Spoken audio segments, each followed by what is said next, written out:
ಅದನ್ನು ನೋಡ್ತಾ ಇದ್ವಿ.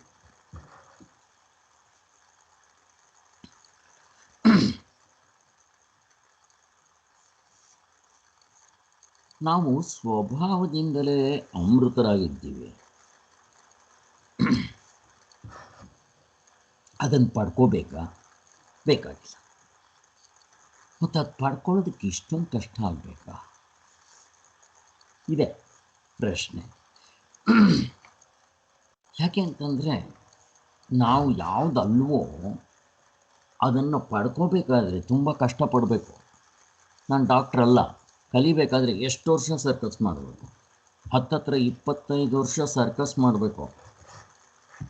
ಇದು ಅಷ್ಟು ಕಷ್ಟ ಇದೆಯಾ? ಇದು ನಿಮಗೆ ಗೊತ್ತಿಲ್ಲದೆ ಇರುತ್ತೆ. ಇದು ನಿಮಗೆ ಗೊತ್ತಿರೋದು 24 ಗಂಟೆ ನಿಮ್ಮ ಜೊತೆಯಲ್ಲಿರೋದು. ಹೆಜ್ಜೆ ಹೆಜ್ಜೆಗೂ ಅದರ ಬೆಳಕಿನಲ್ಲೇ ಓಡಾಡ್ತಾ ಇರೋದು. ಮತ್ತು ಅದನ್ನು ಕಂಡುಕೊಳ್ಳೋದಕ್ಕೆ ಇಷ್ಟು ಕಷ್ಟ ಆಗಬೇಕಾ ಅಂತ ಪ್ರಶ್ನೆ ಬರುತ್ತೆ. ನಮಗಿಂತ ಹೊರಗಿರೋ ವಸ್ತುಗಳನ್ನು ಪಡೆದುಕೊಳ್ಳುವುದು ಒಂದು ವೇಳೆ ಕಷ್ಟ ಆದರೂ ಆಗ್ಬೋದಾ? ನಮ್ಮನ್ನು ನಾವು ಅರ್ಥಕೊಳ್ಳುವುದು, ನಮ್ಮ ಸ್ವರೂಪವನ್ನು ಪಡೆದುಕೊಳ್ಳೋದು ಕಷ್ಟವಾಗಿರುವುದಕ್ಕೆ ಕಾರಣ ಏನು ಅಂತ ಕೆಲವರು ಕೇಳ್ತಾ ಇರ್ತಾರೆ. ಇದಕ್ಕೆ ಒಂದು ಉದಾಹರಣೆ ಕೊಡ್ತಾರೆ ಸ್ವಾಮಿಗಳು. ನಿಜ, ಯಾವುದು ಸುಲಭ ಇರುತ್ತೋ ಒಂದೊಂದು ಸಾರಿ ಅದೇ ಕಷ್ಟ ಆಗಿಬಿಡುತ್ತೆ ಅಂತ. ಹೇಗೆ ಅಂತ, ಅಮೇರಿಕಾದಲ್ಲಿ ಒಬ್ಬ ಕಳ್ಳ ಬೇಕಾದಷ್ಟು ಜನ ಜೈಲುಗಳಿಗೆ, ಯಾವ ಜೈಲಿಗೆ ಹಾಕಲಿ ತಪ್ಪಿಸ್ಕೊಂಬರ್ತಾ ಇರ್ತಾನೆ. ಅವನ್ನ ಪೇಪರ್ ಇಂಟರ್ವ್ಯೂ ಮಾಡಬೇಕು ಅಂತ ಬರ್ತಾರೆ. ನಿಮ್ಮ ಅನುಭವ ಹೇಳಿ, ನಿಮ್ಗೆ ಯಾವ ಅನುಭವ, ಎಲ್ಲಿ ಕಷ್ಟ ಆಯಿತು ಅಂತ.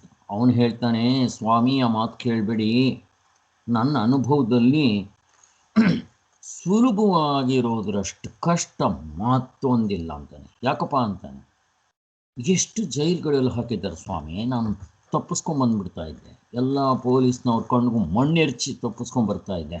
ಆದರೆ ಒಂದು ಜೈಲಿನಲ್ಲಿ ಸ್ವಾಮಿ ಬೀಗ ಹೊಡೆದೆ, ಅದರ ಕೀಲುಗಳು ಮುರಿದೆ, ಏನು ಮುರಿದ್ರೂ ಬಾಗಲು ಬರ್ತಾ ಇಲ್ಲ ಸ್ವಾಮಿ. ನಾನು ಬೇಜಾರಾಗ್ಬಿಟ್ಟು, ಏನಪ್ಪ ನಾನು ಫೇಲ್ಯೂರ್ ಆಗಿಬಿಟ್ನಲ್ಲ ಇದರಲ್ಲಿ ಅಂತ ಹೇಳಿ ಅದಕ್ಕೆ ಹೊರ್ಕೊಂಡೆ. ಗಿರಕ್ಕಂತ ಬಾಗಿಲು ತೆಕ್ಕೊಂಡ್ಬಿಡ್ತು. ಆ ಬಾಗಿಲು ಆ ಕಡೆಗೆ ನುಗ್ಗಬೇಕಾಗಿತ್ತು, ನಾನು ಈ ಕಡೆಗೆ ಎಳಿತಾ ಇದ್ದೆ. ಇಷ್ಟೇ ಸ್ವಾಮಿ. ಯಾವುದು ಸುಲಭವೋ ಮನುಷ್ಯನಿಗೆ ಅದೇ ಕಷ್ಟವಾಗಿರುತ್ತೆ. ಹಾಗಾಗಿದೆ ನಮ್ಮ ಸ್ವರೂಪವೇ, ನಾವೇ ಅದಾಗಿರೋದು. ಮತ್ತು ಅದನ್ನು ತಿಳ್ಕೊಳ್ಳೋದಕ್ಕೆ ಇಷ್ಟು ಕಷ್ಟ ಅಂತ ಅಂದರೆ ಹಾಗೆ ಆಗೋದು. ಇದರಂತೆ ನಮಗೆ ನಿಜವಾಗಿ ಯಾವ ಬಂಧವೂ ಇಲ್ಲ. ಎಲ್ಲಿದೆ ಬಂಧ? ಬೈ ಚಾನ್ಸ್ ನನಗೇನಾದರೂ ಬಂಧ ಇದೆ ಅಂತಂದರೆ ಆತ್ಮ ಮೊದಲು ಬಂಧ ಮೊದಲು ಹೇಳಬೇಕಿದೆ. ಆತ್ಮ ಬಂದ ಮೇಲೆ ಬಂಧ ಬಂತ, ಮೊದಲೇ ಬಂಧ ಬಂತ ಹೇಳಬೇಕು. ಏನಾಗಬೇಕು? ಆತ್ಮನಿಗೆ ಮೊದಲೇ ಬಂಧ ಇತ್ತು ಅಂತಂದರೆ ಆತ್ಮ ಅನಾತ್ಮ ಆಗ್ಬಿಟ್ಟ. ಯಾಕೆ? ಆತ್ಮನಿಗಿಂತ ಮೊದಲೇ ಇದ್ದವನಿಗೆ. ಮತ್ತು ಎಲ್ಲಿರ್ತಾನವನು? ಕಾಲ ಹೇಳಬೇಕಿವಾಗ. ಆತ್ಮ ಎಲ್ಲಿ ಎರಡು ಬರುತ್ತೋ ಕಾಲ ದೇಶ ಹೇಳಬೇಕು. ಹೆಂಗಿದೆ ನೋಡಿ, ಅಜ್ಞಾನ ಅಂತ ಕರೀತಾರಲ್ಲ, ಆತ್ಮನ ಮೇಲೆ ಮುಸ್ಕಿದೆ ಅಂತ ಹೇಳ್ತಾರಲ್ಲ, ಇದೇ ರಾಮಾಯಣ. ಆತ್ಮನ ಮೇಲೆ ಮುಸ್ಕು ಒಂದು ಟವಲ್ ಇದ್ದರೆ ಆತ್ಮನಿಗೆ ಮೊದಲೇ ಟವಲ್ ಇತ್ತ? ಆತ್ಮ ಬಂದ ಮೇಲೆ ಟವಲ್ ಹಾಕಿದ್ರ? ಹೇಳಿ ನೋಡೋಣ. ನೀವೇನಾದರೂ ಮೊದಲು ಅಥವಾ ಆಮೇಲೆ ಅನ್ನಿ, ದೇಶಕಾಲ ಬಂತು. ದೇಶಕಾಲ ಎಲ್ಲಿ ಬರುತ್ತೋ ಅಲ್ಲಿ ಆತ್ಮ ಇರ್ತಾನ? ಈಗ ಆಯ್ತಪ್ಪ, ನಿಮ್ಮ ಥರನೇ ಇಟ್ಕೋಣ. ಆತ್ಮ ಬಂದ, ಮೊದಲು ಇದ್ದ, ಆಮೇಲೆ ಒಂದು ಮುಸುಕ್ ಬಂತು. ಇವಾಗ ತೆಕ್ಕೊಳ್ರಪ್ಪ ನೋಡೋಣ. ಅದರ ಮೇಲಿರೋ ಮುಸುಕನ್ನ ತೆಗೀರಿ ನೋಡೋಣ. ತೆಗಿಯೋರು ಯಾರು? ಬೆಕ್ಕಿಗೆ ಗಂಟೆ ಕಟ್ಟೋರು ಯಾರು? ಯಾಕೆ? ಅದು ಕಾಲ ದೇಶ ಅವಸ್ಥೆ ಎಲ್ಲವನ್ನ ಮೀರಿದೆ. ನೀವು ತೆಗಿಯೋರು ಎಲ್ಲಿದ್ದೀರಾ? ಇಲ್ಲಿಂದ ಇದ್ದೀರಾ? ಏನು ಕೈಯಿಂದ ತೆಗಿತೀರೇನೋ? ಹೇಳಿ ನೋಡ. ಇದನ್ನು ನವವೇದಾಂತಿಗಳು ಅಂತ ಅನ್ನೋರು, ಪಂಚಪಾದಿಕ, ಇವರೆಲ್ಲ ಆತ್ಮನಿಗೆ ಮೂಲ ಅವಿದ್ಯೆ ಇದೆ, ಗಾಢ ನಿದ್ರೆಯಲ್ಲಿ ಅವಿದ್ಯೆ ಇದೆ, ಗಾಢ ನಿದ್ರೆಯಲ್ಲಿ ಏನೂ ಇಲ್ಲ ಅಂತ ಒಬ್ಬ ಪಾಮರನ್ನೇ ಹೇಳ್ತಾನೆ. ಗಾಢ ನಿದ್ರೆಯಲ್ಲಿ ಏನಿದೆ ಸ್ವಾಮಿ? ಏನೂ ಇಲ್ಲ. ಏನೂ ಇಲ್ಲ ಅಂತಂದಮೇಲೆ ಇವರು ಅವಿದ್ಯೆ ಇದೆ ಅಂತ ತೊಗೊಂಬಂದು ಹಾಕಿದ್ರಲ್ವ. ಎಷ್ಟು ಬುದ್ಧಿವಂತರು, ಯಾರು ಬುದ್ಧಿವಂತರು. ಈ ಗಾರ್ಡನಿಗ್ನಲ್ಲಿ ಅವಿದ್ಯೆ ಇದೆ, ತೆಗಿರಿ ಸ್ವಾಮಿ ನಾವು. ಹೋಗಿ ಬೇಡಪ್ಪ, ಆತ್ಮನಿಗೆ ಬೇಡಿಗಳಿದೆ, ತೆಗಿರಿ ನಾವು. ಶಾಸ್ತ್ರದಲ್ಲಿ ಆತ್ಮನ ಹಂಗೆ ಹೇಳುತ್ತಾ, ನಿತ್ಯ ಶುದ್ಧ ಬುದ್ಧ ಮುಕ್ತ ಸ್ವರೂಪ. ನೀವು ತಿಳ್ಕೊಳ್ಳಿ ಬಿಡಿ. ಹೆಂಗಿದೆ, ಎಷ್ಟು ಚೆನ್ನಾಗಿದೆ. ಇದು ಎಲ್ಲಿದೆ, ಅವನಿಗೇನಾದರೂ ಈ ಥರದ್ದಿದ್ರೆ ಬಿಡಿಸ್ಕೊಳಕ್ಕಾಗುತ್ತಾ? ಆಗೋದಿಲ್ಲ. ನಮ್ಗೆ ಇವಾಗ ಅವಸ್ಥಾತ್ರಯ ವಿಚಾರದಿಂದ ಗೊತ್ತಾಗಿದ್ದರಿಂದ ನಮ್ಗೆ ಹೇಳಿದಾಗ ಹೌದು ಹೌದು ಅನಿಸುತ್ತೆ. ನಿಜವಾಗ್ಲೂ ನಮ್ಗೆ ಯಾವ ಬಂಧವೂ ಇಲ್ಲ, ಯಾವ ಮರ್ತ್ಯತ್ವವೂ ಇಲ್ಲವೇ ಇಲ್ಲ. ನಿನ್ನೆ ಹೇಗೆ ತೋರಿಸಿದ್ದವರು ಅಲ್ಲ ಸ್ವಾಮಿ, ಶಂಕರಾಚಾರ್ಯರು ಮತ್ತು ಇವರು ಗೌಡಪಾದರು, ಸುರೇಶ್ವರಾಚಾರ್ಯರು, ಹೋಳಿ ನರಸೀಪುರ ಸ್ವಾಮಿಗಳು, ನೀವು ಯಾರನ್ನ ಬೇಕಾದರೂ ಹೇಳಿ, ಅವರು ಮರ್ತ್ಯತ್ವವನ್ನು ಗೆದ್ದಿದ್ದೀವಿ ಅಂತ ಹೇಳ್ತಾರಲ್ಲ. ಮತ್ತು ಎಲ್ಲಿದ್ದಾರೆ ಸ್ವಾಮಿ? ಎಲ್ಲ ಸತ್ತು ಬಂದಿದ್ದಾರೆ, ಸಮಾಧಿ ಮಾಡಿ ಬಂದಿದ್ದೀವಿ ಅಂತ ಪ್ರಶ್ನೆ ಬರುತ್ತೆ ನಮಗೆ. ಅಲ್ಲಿ ನಾವು ಶರೀರ ಇಟ್ಕೊಂಡು ಪ್ರಶ್ನೆ ಕೇಳ್ತಾ ಇರ್ತೀವಿ. ಶರೀರದ ಬಗ್ಗೆ ಮಾತಾಡ್ತಾ ಇದ್ದಾರೆ ಅವರು. ಫಸ್ಟ್ ಆಫ್ ಆಲ್ ಶರೀರ ನಾನಾ? ಫಸ್ಟ್ ಆಫ್ ಆಲ್ ಶರೀರ ಇದೆಯಾ? ಹೀಗೆ ಚಿಂತನೆ ಮಾಡಬೇಕು. ಅನಾತ್ಮ ಇದೆಯಾ? ಹಾವು ಇದೆಯಾ? ಹುಡುಕಿ ನೋಡಿ. ಇಲ್ಲ. ಇಲ್ಲಿ ಭಗವದ್ಗೀತೆ 2ನೇ ಅಧ್ಯಾಯದಲ್ಲಿ ಈ ದ್ವಂದ್ವಗಳು ಅಂತ ಹೇಳ್ತಾರೆ. ಮಾತ್ರ ಸ್ಪರ್ಶಗಳು. ಸ್ಪರ್ಶ ಅಂತಂದರೆ ಮೆಷರಿಂಗ್, ಅಳಿಯೋದು. ನಮಗೆ ಸುಖ ದುಃಖ ಶೋಕ ಮೋಹ ರಾಗ ದ್ವೇಷ ಲಾಭ ನಷ್ಟ, ಬಿಸಿಲು ಚಳಿ ಇವೆಲ್ಲ ಇರೋದೆ. ಇವು ಬಂದಾಗ ಬೈಬೇಡ. ಯಾಕೆ? ಒಂದು ಕಾಲಕ್ಕೆ ಅದು ಸುಖವಾಗಿರುತ್ತೆ, ಇನ್ನೊಂದು ಕಾಲಕ್ಕೆ ಅದೇ ದುಃಖವಾಗುತ್ತೆ. ಈಗ ಚಳಿಗಾಲ ಇದೆಯಪ್ಪ, ನಮ್ಮೆಲ್ಲರಿಗೂ ಬೇಜಾರಾಗುತ್ತೆ. ಇವಾಗ ಏನು ಮಾಡ್ತೀವಿ? ಅಯ್ಯೋ ಸೂರ್ಯ ಇದ್ದರೆ ಎಷ್ಟು ಚೆನ್ನಾಗಿರುತ್ತೆ. ನಾವು ಸ್ವಲ್ಪ ಸೂರ್ಯ ಬಂದರೆ ಸಾಕು ಆಚೆ ಹೋಗ್ತೀವಿ. ಈಗ ಬೇಸಿಗೆ ಕಾಲ ಬಂತು, ಆವಾಗ ಸೂರ್ಯನ ಬೈತೀವಿ. ಆದ್ದರಿಂದ ಇದು ಒಂದು ಕಾಲಕ್ಕೆ ಸುಖವಾಗಿದ್ದು ಇನ್ನೊಂದು ಕಾಲಕ್ಕೆ ಅದೇ ದುಃಖವಾಗುತ್ತೆ. ಅದರಿಂದ ನೀನು ಬೈಬೇಡ. ಮತ್ತೇನು ಮಾಡೋ? ತಡ್ಕೋ. ಅಲ್ಲ ಸ್ವಾಮಿ, ತಡ್ಕೊ ಅಂತ ಹೇಳೋದಕ್ಕೆ ಭಗವದ್ಗೀತೆ ಬರಬೇಕಾ? ಪ್ರಾಣಿಗಳು ತಡ್ಕೊಳ್ತಪ್ಪ ಅಂತ ಕೃಷ್ಣ ಭಗವಂತ ಅಲ್ಲಿ ಆ ಅರ್ಜುನ ಪ್ರಶ್ನೆ ಕೇಳಿದ್ದಕ್ಕೆ ಉತ್ತರ ಕೊಡ್ತಾ ಬರ್ತಾನೆ. ಮತ್ತು ಏನು ಮಾಡಬೇಕು ಅಂದರೆ ವಿವೇಕದಿಂದ ತಡ್ಕೋ. ಯಾಕೆ ಅಂತಂದರೆ ಇದು ಇವಾಗ ದುಃಖ ಅನಿಸಿದೆ, ಆದರೆ ಇನ್ನೊಂದು ಸ್ವಲ್ಪ ದಿವಸ ತಡ್ಕೊಂಡ್ರೆ ಇವು ಆಗಮಾಪಾಯಿಗಳು, ಬಂದು ಹೋಗುವಂಥದ್ದು. ಪ್ರಪಂಚದಲ್ಲಿ ಪ್ರತಿಯೊಂದು ಬಂದು ಹೋಗುವಂಥದ್ದು. ಆತ್ಮನ್ ಬಿಟ್ಟು ಅನಾತ್ಮ ಅಂತ ಏನು ಕರಿತೀರೋ ಎಲ್ಲವೂ ಅವಸ್ಥೆ ಬದಲಾವಣೆ ಆಗೋದಿಲ್ಲ, ಬಂದು ಹೋಗುತ್ತೋ ಇಲ್ವೋ ಹಾಗೆ. ಆದ್ದರಿಂದ ಮಿಕ್ಕಿರೋದಾದ್ರೂ ಒಳಗಡೆ ಇರೋದು ಯಾವ್ದು ಬಂದು ಹೋಗೋದಿಲ್ಲ. ಇವು ಬಂದು ಹೋಗೋದು ತಡ್ಕೊಂಡ್ಬಿಡು ಅಂತ ಹೇಳ್ತಾನೆ ಭಗವಂತ. ಆಯಿತು, ತಡ್ಕೊಂತ ಹೇಳೋದಕ್ಕೇನು ಭಗವಂತ ಬರಬೇಕಾ? ಮತ್ತೇನು ಮಾಡಬೇಕು? ಹೇಗೆ ತಡ್ಕೋಬೇಕು? ವಿವೇಕದಿಂದ ತಡ್ಕೋ. ಅರೆ ಇದು ಇವಾಗ ಬಂದಿದೆ, ಇನ್ನೊಂದು 3 ತಿಂಗಳು ಸ್ವಲ್ಪ ತಡ್ಕೊಂಡ್ರೆ ಇದೇ ನಮಗೆ ಸುಖ ಕೊಡುತ್ತೆ. ಯಾಕೆ? ಬೇಸಿಗೆ ಕಾಲ ಬರುತ್ತೆ, ಅಯ್ಯಯ್ಯೋ ಚಳಿ ಇದ್ದರೆ ಎಷ್ಟು ಚೆನ್ನಾಗಿರುತ್ತೆ, ಗಾಳಿ ಇದ್ದರೆ ಎಷ್ಟು ಚೆನ್ನಾಗಿರುತ್ತೆ ಅಂತೀವಿ. ಅದಕ್ಕೋಸ್ಕರ ತಡ್ಕೋ. ಈಗ ಇನ್ನೊಂದು ಸ್ಟೆಪ್ ಮುಂದಕ್ಕೆ ಹೋಗ್ತಾನೆ ಭಗವಂತ. ಏನು ಹೇಳ್ತಾನೆ ಗೊತ್ತಾ? ಅವುಗಳನ್ನ ಅನಿತ್ಯ ಅಂತ ಕರೀತಾನೆ. ಅನಿತ್ಯ ಅಂದರೆ ಏನು? ತೋರಿ ಹಾರೋದು. ಇದೆ ಆದರೆ ನಿಜವಾಗ್ಲೂ ಇಲ್ಲ. ಒಡವೆ ನಿಜವಾಗ್ಲೂ ಇಲ್ಲ, ಮಡಕೆ ಕುಡಿಕೆ ಇದೆ, ನಿಜವಾಗ್ಲೂ ಇಲ್ಲ. ಉಪಯೋಗಿಸ್ಕೋ ವ್ಯವಹಾರಕ್ಕೆ. ಪ್ರಪಂಚ ಇದೆ, ಉಪಯೋಗಿಸ್ಕೊ. ಇನ್ನೂ ಒಂದು ಸ್ಟೆಪ್ ಮುಂದಕ್ಕೆ ಹೋಗ್ತಾನೆ. ಇಲ್ಲಿ ನಮಗೆ ತಲೆ ಚಕ್ರ ಗಿರ್ರ್ ಅಂತ ತಿರ್ಗಕ್ಕೆ ಶುರುವಾಗುತ್ತೆ. ಏನು ಹೇಳ್ತಾನೆ ಗೊತ್ತಾ? ಇಲ್ಲಿ ಹಾವು ಇಲ್ಲ. ಹೆಂಗಿದೆ? ಹಾವಿದೆಯಾ? ಇಲ್ಲ. ನಾನು ಹಾವಿದೆ ಅಂತ ಅಂದ್ಕೊಂಡಾಗಲೂ ನನಗೂ ಇಲ್ಲ, ಕಂಡವನಿಗೂ ಇಲ್ಲ, ಯಾರ್ಯಾರಿಗೂ ಇಲ್ಲ. ಹಾಗೆ ಪ್ರಪಂಚ ನಿಜವಾಗ್ಲೂ ಹುಡುಕಾಡಿದ್ರೆ ಸಿಗೋದಿಲ್ಲ ಅಂತಾರೆ. ಎಲ್ಲಿ ಕಾಡನಿದ್ರಲ್ಲಿದ್ದ ಪ್ರಪಂಚ ತೋರಿಸಿ ನೀವು. ಅಲ್ಲ ಸ್ವಾಮಿ, ನಾನೊಬ್ಬ ನಿದ್ದೆ ಮಾಡಿದ್ರೆ ಪ್ರಪಂಚ ಬೇರೆಯವ್ರಿಗಿಲ್ವಾ? ಎದ್ದಿದ್ದಾರಲ್ವಾ, ಅವ್ರಿಗಿರುತ್ತಲ್ವ ಪ್ರಪಂಚ ಅಂತ ಪ್ರಶ್ನೆ ಕೇಳ್ತೀವಿ. ಇದಕ್ಕೆ ಉತ್ತರ ಏನು ಕೊಡ್ತೀರಾ ಹೇಳಿ? ತುಂಬ ಇಂಪಾರ್ಟೆಂಟ್ ಇದು. ಯಾರಾದರೂ ಒಬ್ರು ಉತ್ತರ ಕೊಡಿ. ಈಗ ನಾನು ಮಲಗಿದ್ರೆ ನನಗೆ ಪ್ರಪಂಚ ಇಲ್ಲಪ್ಪ, ಒಪ್ಕೊಂತೇನೆ. ಎಚ್ಚರದಲ್ಲಿ ಅಲ್ಲ, ಈಗ ನನ್ನ ಪ್ರಶ್ನೆ, ನಾನು ಮಲ್ಕೊಂತೀನಿ, ನನಗೆ ಪ್ರಪಂಚ ಇಲ್ಲ. ಬೇರೆಯವರು ಎದ್ದಿರ್ತಾರಲ್ಲ, ಅವ್ರಿಗೆ ಪ್ರಪಂಚ ಸತ್ಯವಾಗಿ ಇದೆಯಲ್ವಾ? ಅವರು ವ್ಯವಹಾರ ಮಾಡ್ತಾ ಇದ್ದಾರಲ್ವಾ? ಹಂಗೆ ಉತ್ತರ ಕೊಟ್ಟರೆ ಏನು ಹೇಳ್ತೀರಾ? ನನಗೆ ಪ್ರಪಂಚ ಇಲ್ಲ, ಅವ್ರಿಗಿದೆಯೋ ಇಲ್ವೋ, ಆದ್ದರಿಂದ ಪ್ರಪಂಚ ಸತ್ಯವಾಗಿದೆ ಅಂತೀನಿ ನಾನು. ಏನು ಉತ್ತರ ಕೊಡ್ತೀರಾ ಅದಕ್ಕೆ? ಅಂದ್ರೆ ಅವರು ಗಾರ್ಡನ್ ಇದ್ರಲ್ಲಿ ಇಲ್ಲ ಅಂತ ಆಗುತ್ತೆ.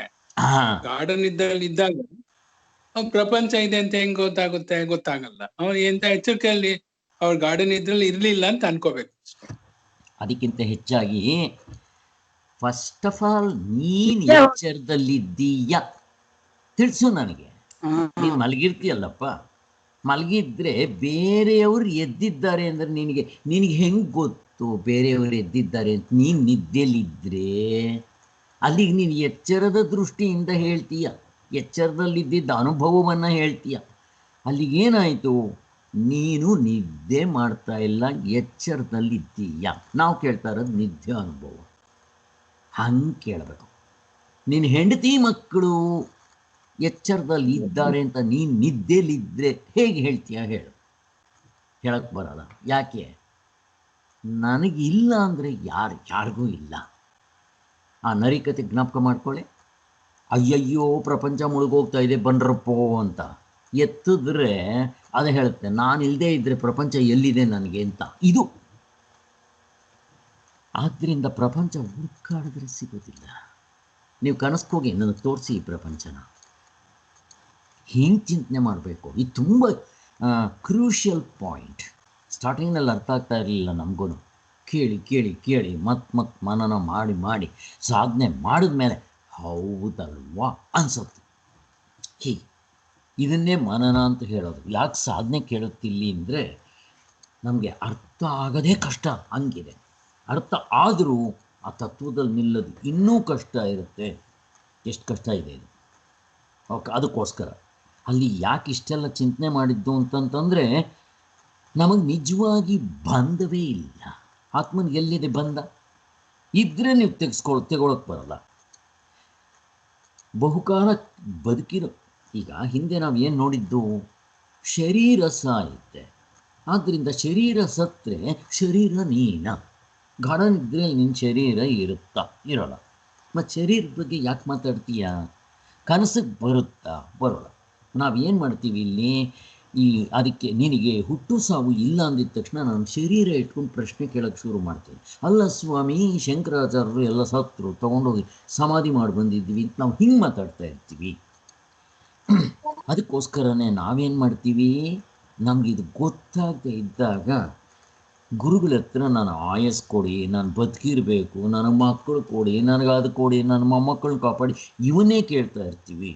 ಬಹುಕಾಲ ಬದುಕಿರೋದಕ್ಕೆ ಧಾತು ಪುಷ್ಟಿ ಔಷಧಿಗಳನ್ನು ತೆಗೆದುಕೊತಾ ಇರ್ತೀವಿ. ಇಲ್ಲಿ ತಗೊಳ್ಳೋದು ತಪ್ಪಿಲ್ಲ. ಯಾಕೆ? ಶರೀರ ಒಂದು ಇನ್ಸ್ಟ್ರೂಮೆಂಟು. ಆದರೆ ಶರೀರವನ್ನು ಯಾವುದಕ್ಕೆ ಉಪಯೋಗಿಸ್ಕೊತಾ ಇದ್ದೀನಿ ಅದು ಮುಖ್ಯ. ನಾವು ಈ ಶರೀರವನ್ನು ಸ್ವಲ್ಪ ನೋಡ್ಕೋಬೇಕು, ಆಹಾರ ತಗೋಬೇಕು, ಎಲ್ಲ ಮಾಡಬೇಕು. ಯಾತಕ್ಕೋಸ್ಕರ? ಅಲ್ಲಿ ಚಾಕು ಇದೆ, ಒಬ್ಬರನ್ನ ಕೊಲ್ಲೋದಕ್ಕೂ ಉಪಯೋಗಿಸ್ಬೋದು, ತರಕಾರಿ ಹಚ್ಚೋದಕ್ಕೂ ಉಪಯೋಗಿಸ್ಬೋದು. ನನ್ನ ಶರೀರ ಯಾವುದಕ್ಕೆ ಉಪಯೋಗಿಸ್ತಾ ಇದ್ದೀನಿ ಪ್ರಶ್ನೆ ಹಾಕ್ಕೋಬೇಕು ನಾವೇ. ಆವಾಗ ನಾನು ನಿಜವಾಗ್ಲೂ ನನ್ನ ಉದ್ಧಾರ ಆತ್ಮಸಾಕ್ಷಾತ್ಕಾರಕ್ಕೆ ನಾನು ಉಪಯೋಗಿಸ್ಕೊತಾ ಇದ್ದೀನಿ ಅಂತಂದರೆ ಗೋಹೆಡ್. ಇಲ್ದಿದ್ರೆ ನಾಯಿಗಳು ಮಾಡುತ್ತಾ ಪಾಡು ಅಂತ ಅಂದ್ಬಿಡುತ್ತೆ ಶಾಸ್ತ್ರ. ನೀನೇನು ಮಾಡೋದು ಅದನ್ನು ಅಂತ. ಅಂದರೆ ನಾವು ಬದುಕಿರದೇ ಮುಕ್ತರಾಗೋದಕ್ಕೆ, ಹುಟ್ಟಿರದೇ ಮುಕ್ತರಾಗೋದಕ್ಕೆ ಆ ಕಾಯಕಲ್ಪ ಮಾಡಿಸ್ಕೊಳ್ಳೋದು, ಇವೆಲ್ಲ ಮಾಡ್ತಾ ಇರ್ತೀವಿ. ಹಿಂದೆ ನಾನು ಹೇಳಿದೆ ಗಾಂಧೀಜಿಯವರು ಮಾಡಿಸ್ಕೊಳ್ಳೋದು ಬಂದರು. ಗಾಂಧೀಜಿ ಮಾಡಿಸ್ಕೊಂಡ್ರ? ಇದು ಜಿಜ್ಞಾಸ ಭಕ್ತಿ ಇರೋರು ಯಾರು ಈ ಶರೀರಕ್ಕೆ ಇಂಪಾರ್ಟೆನ್ಸ್ ಕೊಡಲ್ಲ. ಬಟ್ ಈ ಶರೀರನ ಹಾಗೆ ಅಚ್ಚುಕಟ್ಟಾಗಿ ನೋಡ್ಕೊತಾರೆ. ಯಾಕೆ? ದೋಣಿ ಇದೇ ಇರೋದು ನಾನು ದಡ ದಾಟಬೇಕಾದ್ರೆ, ಈ ಭವಸಾಗರವನ್ನು ದಾಟಬೇಕಾದ್ರೆ ಇದೇ ದೋಣಿ. ಈಗ ನನ್ನ ವೆಹಿಕಲ್ ಇದೆ, ನಾನು ಎಲ್ಲಾದರೂ ಸೇಫಾಗಿ ಹೋಗಬೇಕು ಅಂತಂದರೆ ನನ್ನ ವೆಹಿಕಲ್ಗೆ ಸರ್ವೀಸು, ಪೆಟ್ರೋಲು, ಆಮೇಲೆ ಚಾರ್ಜಿಂಗು ಎಲ್ಲ ಮಾಡ್ಕೋಬೇಕು, ನಾನು ಕ್ಲೀನಾಗಿ ಇಟ್ಕೋಬೇಕು, ಎಲ್ಲ ಮಾಡಬೇಕು. ಹಾಗೆ ನಿಮ್ಮ ಶರೀರ ಅನ್ನೋದು ಒಂದು ವೆಹಿಕಲ್. ಅದನ್ನು ಎಷ್ಟು ಬೇಕೋ ಅಷ್ಟು ಇಟ್ಕೋಬೇಕು ಅಷ್ಟೇ. ಅದಕ್ಕೆ ತುಂಬ ಮೇಕಪ್ ಮಾಡ್ಕೊಳ್ಳಿ ಅಂತ ಹೇಳ್ತಾರ? ಬೇಕಾಗಿಲ್ಲ. ಅದಕ್ಕೋಸ್ಕರ ಹಾಗೆ ಕಳ್ಳನಿಗೆ ಎಷ್ಟು ಸುಲಭವಾಗಿದೆ ಈ ಮೋಕ್ಷ ಅಂತಂದರೆ, ಕಳ್ಳನಿಗೆ ಆ ಬಾಗಿಲು ತೆಗೆಯೋದೇ ಕಷ್ಟ ಆಯಿತು. ಯಾಕೆ? ಅವನು ವಿರುದ್ಧವಾಗಿ ಪ್ರಯತ್ನ ಮಾಡ್ತಾ ಇದ್ದ. ನಮ್ಮದು ಹಂಗೆ ಆಗಿದೆ. ಮುಕ್ತಿನದ ಸುಲಭ ಇದೆ, ಯಾವುದು ಸುಲಭ ಇದೆಯೋ ನಮ್ಗದು ಕಷ್ಟ ಇದೆ. ಜ್ಞಾನದಿಂದ ಬಂದ ನಿವೃತ್ತಿ ಎಂಬುದಕ್ಕೆ ಹಲವು ನಿದರ್ಶನಗಳು ನಮಗೆ ಅನುಭವದಲ್ಲಿ ಕೊಡ್ತಾ ಇರೋದು. ಜ್ಞಾನದಿಂದ ಬಂದ ನಿವೃತ್ತಿ. ಈಗ ನನಗೆ ಜ್ಞಾನ ಆಗುತ್ತಪ್ಪ, ಅದರಿಂದ ಫಲ ಏನು? ಅಜ್ಞಾನ ನಿವೃತ್ತಿ ಅಷ್ಟೇ. ಪರಮಾತ್ಮನ ಅನುಭವ. ಈ ಜ್ಞಾನ ಹಾವು ಅಂತ ಹೆದರ್ಕೊತಾ ಇದ್ದೀರಾ? ಟಾರ್ಚ್ ಹಾಕಿ ತೋರಿಸಿದ್ರು ಬೆಳಕಿನಿಂದ, ಏನು ಲಾಭ ಆಯಿತು? ಅಯ್ಯೋ ಹಗ್ಗ ಅಂತ ಗೊತ್ತಾಯಿತು, ಹಾವಿನ ಭಯ ಹೊರಟೋಯ್ತು. ಹಾಗೆ ಇಲ್ಲಿ ನಮಗೆ ಆ ಫಲ ಇದೆ. ಜ್ಞಾನ ಏನು ಮಾಡುತ್ತೆ ಮತ್ತೆ? ಈಗ ನಿಮ್ಮ ಟಾರ್ಚ್ ಹಾಕಿದ್ರಿ, ಏನು ಮಾಡ್ತು? ಹಗ್ಗವನ್ನು ಹೊಸ್ದಾಗಿ ತಂದಲ್ಲಿ ಹಾಕ್ತಾ, ಇಲ್ಲದೆ ಇರೋ ಹಾವನೇನಾದರೂ ಓಡಿಸ್ತಾ ಕೊಲ್ತಾ? ಬೆಳಕು ಸುಮ್ಮನೆ ಹೇಗಿದ್ರೆ ಅದು ತೋರಿಸುತ್ತೆ ಅಷ್ಟೇ. ಸೂರ್ಯನ ಬೆಳಕಿನಲ್ಲಿ ವಸ್ತುಗಳು ಹೇಗಿದ್ದರೆ ಹಾಗೆ ಕಾಣುತ್ತೆ ಅಷ್ಟೇ. ಆತ್ಮನ ಜ್ಞಾನ ಅಂತಂದ್ರು ಅಷ್ಟೇ. ನಿಮ್ಮ ಜ್ಞಾನ ಏನು ಮಾಡುತ್ತೆ? ಸ್ವಾಮಿ, ನಿಮಗೆ ಜ್ಞಾನ ಬಂದಿದ್ದ ತಕ್ಷಣ ಆತ್ಮನ ತಗೊಂಬಂದಲ್ಲಿ ಇಟ್ಟುತ್ತೆ. ನಿಮಗೆ ಅಜ್ಞಾನ ಇತ್ತಲ್ಲ ಅದನ್ನು ಓಡಿಸುತ್ತೆ, ಕೊಂದಾಕುತ್ತೆ. ಹಿಂಗೆ ಅರ್ಥ ಮಾಡ್ಕೊಂಡು ನಾವು ಎಕ್ಸಾಂಪಲ್ ತೊಗೊಂಡು ಕಂಪೇರ್ ಮಾಡ್ಕೊತಾ ಬರಬೇಕು. ಯಾಕೆ? ನಮಗಿದು ಗೊತ್ತಿಲ್ಲ ದೃಷ್ಟಾಂತ. ದೃಷ್ಟಾಂತ ಇಟ್ಕೊಂಡು ನಾವು ಮೊದಲು ಹಿಂಗೇ ಕಂಪೇರ್ ಮಾಡ್ಕೊಂಬರ್ಬೇಕು. ಆಮೇಲೆ ದೃಷ್ಟಾಂತ ಬೇಕಾಗಲ್ಲ. ಆಮೇಲೆ ಅದ್ರಲ್ಲಿ ಹಾಗೆ ನಮ್ಗೆ ಅರ್ಥ ಆಗ್ತಾ ಇರುತ್ತೆ, ಒಂದು ಹೆಜ್ಜೆ ಮುಂದಕ್ಕೆ ಹೋಗಿದ್ವಿ ಅಂತ. ಇನ್ನು ತತ್ವದಲ್ಲಿ ನಿಂತರೆ ಅಂತ ಪ್ರಶ್ನೆ ಇಲ್ಲ. ಇಲ್ಲಿ ಒಂದು 3-4 ಎಕ್ಸಾಂಪಲ್ಗಳು ಕೊಡ್ತಾರೆ. ಜ್ಞಾನ ಏನು ಮಾಡುತ್ತೆ? ಬರೀ ಅಜ್ಞಾನ ಕಳೆಯುತ್ತೆ. ಅಜ್ಞಾನ ಅಂದರೆ ಏನು? Wrong knowledge. ನಾನು ಹಾವು ಅಂತ ಅಂದ್ಕೊಂಡಿದ್ನಲ್ಲ, ಅಲ್ಲ, ಹಗ್ಗ. ನಾನು ಈ ಶರೀರ ಹುಟ್ಟಿದ್ದೀನಿ, ಸಾಯ್ತೀನಿ ಅಂದ್ಕೊಂಡಿದ್ನಲ್ಲ, ದುಃಖ ಅಂದ್ಕೊಂಡಿದ್ನಲ್ಲ, ಇಲ್ಲಿ ದುಃಖವೇ ದುಃಖಾಲಯ. ಇದು ರಾಂಗ್ ನಾಲೆಡ್ಜ್, ಅವಿದ್ಯೆ. ಇದನ್ನು ತೆಗೆದಾಕುತ್ತೆ. ನನ್ನ ನಿಜವಾದ ಸ್ವರೂಪ ನಿತ್ಯ ಶುದ್ಧ ಬುದ್ಧ ಮುಕ್ತ ಸ್ವರೂಪ, ಆನಂದ ಸ್ವರೂಪ ಅಂತ ನನಗೆ ಅನುಭವಕ್ಕೆ ಬರುತ್ತೆ. ಇಷ್ಟೇ ಮಾಡೋದಲ್ವ? ಅದಕ್ಕೆ ಎಕ್ಸಾಂಪಲ್ಗಳು ಕೊಡ್ತಾ ಹೋಗ್ತಾರೆ, 1-2-3. ಈಗ ದೀಪ ಹಚ್ಚಿರ್ತಾರೆ. ಈಗ ನೀವು ಕತ್ಲೆ ಇದೆ ಅಂತ ಇಟ್ಕೊಳ್ಳಿ, ನಿಮ್ಮ ಸ್ಟೋರ್ ಹೌಸ್ ಇದೆ, ಬಲ್ಬ್ ಬರ್ನ್ ಆಗಿಬಿಟ್ಟಿದೆ. ನೀವು ಹೋದರೆ ಏನು ಮಾಡ್ತೀರಾ? ಎಡುತ್ತಾ ಇರ್ತೀರಲ್ಲ. ಯಾಕೆ? ಸಾಮಾನುಗಳು ಜಾಸ್ತಿ ಇದೆ. ನೀವೇನು ಮಾಡ್ತೀರಾ? ಇಲ್ಲಿರೋ ಸಾಮಾನು ಅಲ್ಲಿ ತೆಗೆದಿಡ್ತೀರಾ, ಅಲ್ಲಿರೋ ಸಾಮಾನು ಇಲ್ಲಿ ತೆಗೆದಿಡ್ತೀರಾ. ನೀವು ಏನು ಮಾಡಿ ಎಡುಗೋದು ತಪ್ಪಲ್ಲ, ನೀವು ಗಾಯ ಮಾಡ್ಕೊಳ್ಳೋದು ತಪ್ಪಲ್ಲ. ಮತ್ತು ಅಲ್ಲಿ ಏನು ಮಾಡಬೇಕು? ಸುಮ್ಮನೆ ಲೈಟ್ ಹಾಕಿ ಸಾಕು. ಯಾವ ವಸ್ತು ಎಲ್ಲಿದೆ ಅಂತ ಗೊತ್ತಾಗುತ್ತೆ. ಆವಾಗ ನೀವು ಎಡುತ್ತೀರಾ? ಈ ಸಾಮಾನು ಅಲ್ಲಿಂದ ಇಲ್ಲಿಗೆ, ಇಲ್ಲಿಂದ ಅಲ್ಲಿಗೆ ತೆಗೆದಿಡ್ಬೇಕಾ? ಬೇಕಾಗಿಲ್ಲ. ಅದು ಗೊತ್ತಾಗುತ್ತೆ ನಮಗೆ. ನಾವು ಪ್ರತಿಯೊಬ್ಬರು ಪ್ರಪಂಚದಲ್ಲಿ ಮಾಡ್ತಾ ಇರೋದೇನು? ಇದನ್ನೇ. ಶರೀರ ಕಾಯಕಲ್ಪ ಮಾಡಿಸ್ಕೋ, ಅದಕ್ಕೆ ಇನ್ಶೂರೆನ್ಸ್ ಮಾಡಿಸು, ಅದಕ್ಕೆ ಟಾಣಿಕ್ ಗೀಣಿಕ್ ಕೊಡೋದು, ಅದು ಸರಿ. ನಾವು ಯಾವುದಕ್ಕೆ ಮಾಡ್ತಾ ಇದ್ದೀವಿ ಅದು ಇಂಪಾರ್ಟೆಂಟ್. ಸಮಾಧಿ ಮಾಡ್ಕೋ. ಯಾಕೆ? ಆಯಸ್ಸನ್ನು ಜಾಸ್ತಿ ಮಾಡ್ಕೋಬೋದು. ಹಿಮಾಲಯದಲ್ಲಿದ್ದಾರೆ 800 ವರ್ಷ 900 ವರ್ಷ ಬದುಕಿರೋರು. ಎಷ್ಟು ವರ್ಷ ಮಾಡ್ಕೊಂಡ್ರೆ ಏನಂತೆ? ಟಿಕೆಟ್ ಕಲೆಕ್ಟರ್ ಬಂದಾಗ ಟಾಯ್ಲೆಟ್ಗೆ ಹೋಗಿ ಕೂತ್ಕೊಂಡಂಗಾಗುತ್ತೆ. ಉಪಯೋಗ ಏನು? ಒಂದು ದಿನ ಸಾಯಬೇಕು, ಅದಲ್ಲ ಮತ್ತೇನು? ಈ ಜ್ಞಾನದಿಂದ ನಾವು ಎಂದೆಂದು ಹುಟ್ಟೋರಲ್ಲ, ಸಾಯೋರಲ್ಲ, ದುಃಖ ಸ್ವರೂಪಗಳಲ್ಲ ಅಂತ ನಮ್ಮ ಅನುಭವಕ್ಕೆ ಬರುತ್ತೆ. ಇದು ಒಂದು ಎಕ್ಸಾಂಪಲ್ ದೀಪದ್ದು. ಎರಡನೇದು, ರೈಲು ನೀವು ರೈಲ್ವೆ ಸ್ಟೇಷನ್ನಲ್ಲಿ ಇಳಿದಿರ್ತೀರ ಕಾಫಿ ಕುಡಿಬೇಕು ಅಂತ, ಅಲ್ಲಿ ಝೊಯ್ ಇದು ವಿಷಲ್ ಹಾಕುತ್ತೆ ರೈಲ್ದು. ನೀವೇನು ಮಾಡ್ತೀರಾ, ಅಯ್ಯೋ ನನ್ನ ರೈಲ್ ಹೋಗ್ಬಿಡ್ತಾ ಇದ್ದೀನಿ ಅಂತ ಓಡ್ತೀರಾ. ಆವಾಗ ನೋಡಿದಾಗ ನಿಮ್ಮ ರೈಲಲ್ಲ, ಬೇರೆ ರೈಲ್. ಏನು ಮಾಡ್ತೀರ ಅವಾಗ? ನೀವು ಓಡೋದು ತಪ್ಪೋಗ್ಬಿಡುತ್ತೆ. ಹಾಗೆ ಯಾಕೆ? ತಪ್ಪು ಕಲ್ಪನೆಯಿಂದ ನಾನು ಅಂದ್ಕೊಂಡು ಹೋದೆ, ಆಮೇಲೆ ಅಲ್ಲಿ ಗೊತ್ತಾಯಿತು, ಸರಿ ಸುಮ್ಮನೆ ಆಗಿಬಿಟ್ಟೆ. ಹೀಗೆ ಎಕ್ಸಾಂಪಲ್ ಕೊಡ್ತಾರೆ. ನಮಗೆ ನಾಚಿಕೆ ಆಗುತ್ತಲ್ವ ಆವಾಗ. ಅದೇ ರೀತಿ ನಾವು ಒಬ್ಬರು ಕನ್ನಡಕ ಹಾಕ್ಕೊಂಡು ಎಲ್ಲಿ ನನ್ನ ಕನ್ನಡಕ ಅಂತ ಬೆಳಿಗ್ಗೆಯಿಂದ ಹುಡುಕಿದ್ರಂತೆ ಮಧ್ಯಾಹ್ನದವರೆಗೂ. ಅಲ್ಲಿ ದೊಡ್ಡವರಿದ್ದವ್ರು ಹೇಳಿದ್ರಂತೆ, ನೀನು ಕಣ್ಣಿಗೆ ಹಾಕ್ಕೊಂಡಿದ್ಯಾ ನೋಡ್ಕೊ ಅಂತ. ನಮ್ಮ ಕತೆ ಹೀಗಾಗಿದೆ. ನಮ್ಗೆ ಆತ್ಮನ ಕಂಕಳಲ್ಲಿ ಇಟ್ಕೊಂಡು ಹುಡುಕಿದ್ದೆ, ಮಗುನ ಕಂಕಳಲ್ಲಿ ಇಟ್ಕೊಂಡು ಹುಡುಕಿದ್ದು ಅಂತಾರಲ್ಲ ಹಾಗೆ. ನಮ್ಮ ಹತ್ರ ಕಲ್ಪವೃಕ್ಷ ಇದೆ, ಅದನ್ನು ಬಿಟ್ಟು ಬರಡೆಮ್ಮೆಗೆ ನಾವು ಹಾಲು ಕರ್ಕೊಳ್ಳೋದಕ್ಕೆ ಓಡಾಡ್ತಾ ಇದ್ದೀವಂತೆ, ಒದ್ದಾಡ್ತಾ ಇದ್ದೀವಂತೆ.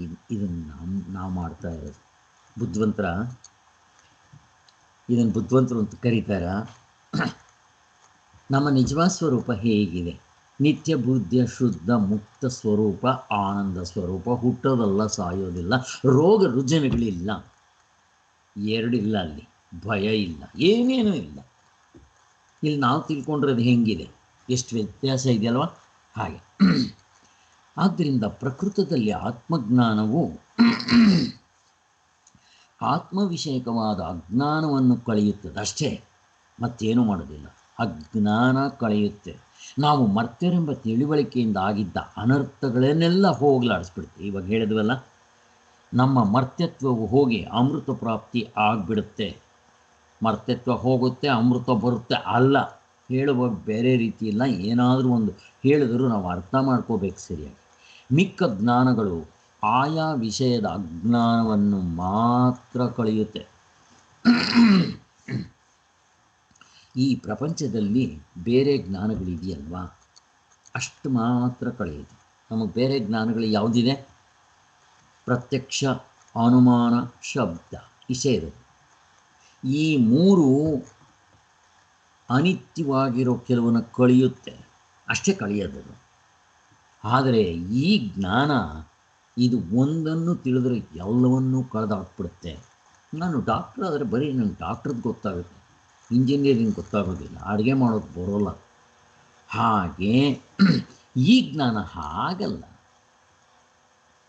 ನೋಡಿ, ಅಲ್ಲಿ 6ನೇ ಅಧ್ಯಾಯದಲ್ಲಿ ಛಾಂದೋಗ್ಯ ಉಪನಿಷತ್ನಲ್ಲಿ ಯಾವುದು ಒಂದನ್ನು ತಿಳಿದ್ರೆ ಎಲ್ಲವನ್ನೂ ತಿಳಿದಂಗಾಗುತ್ತೆ, ಯಾವುದು ಒಂದನ್ನು ಪಡೆದ್ರೆ ಎಲ್ಲವನ್ನೂ ಪಡೆದಂಗಾಗ್ಬಿಡುತ್ತೆ. ಇದಕ್ಕಿಂತ ಇನ್ನು ಲಾಭ ಪ್ರಪಂಚದಲ್ಲಿ ಯಾವುದಾದ್ರೂ ಒಂದು ತೋರಿಸ್ಬಿಡಿ ಸ್ವಾಮಿ. ಇಷ್ಟು ಸುಲಭವಾಗಿದೆ. ನಾನೇ ಅದಾಗಿದ್ದೀನಿ, ಆದರೆ ಸ್ವಲ್ಪ ಸಾಧನೆ ಮಾಡಬೇಕು. ಮುಗಿದು ಆಯ್ತು. ದುಡ್ಡು ಕೊಡಬೇಕಾ? ಸಾಧನೆ ಮಾಡೋದು ದುಡ್ಡು ಕೊಡಬೇಕಾ? ಎಲ್ಲಾದರೂ ಹೋಗಬೇಕಾ? ಏನೇನೂ ಇಲ್ಲ. ಇದು ಸ್ವಲ್ಪ ಅಭ್ಯಾಸ ಆಗಬೇಕು ನಮಗೆ. ಮತ್ತು ಅದರಲ್ಲೂ ಸುಲಭವಾಗಿರೋ ಸಾಧನೆ ಅಂದರೆ ಜಪ. ಆ ಬ್ರಹ್ಮಚೈತನ್ಯರಂತೂ ಕಳಕಳಿಯಿಂದ ಹೇಳ್ತಾರೆ, ಅದರಷ್ಟು ಸುಲಭ ಮತ್ತೊಂದಿಲ್ಲ. ನೀವು ರಾಮನ್ನ ಜಪ ಮಾಡೋಕ್ಕೆ ಶುರು ಮಾಡಿದ್ರೆ ರಾಮ ನಿಮ್ಗೆ ಹತ್ರ ಬರೋದಲ್ಲ, ನೀವಲ್ಲ ರಾಮನ ಹತ್ರ ಹೋಗೋದು, ರಾಮನೇ ನಿಮ್ಮ ಹತ್ರ ಬರ್ತಾನೆ ಅಂತಾರವರು. ಇಷ್ಟು ಚೆನ್ನಾಗಿದೆ, ಸುಲಭವಾಗಿದೆ.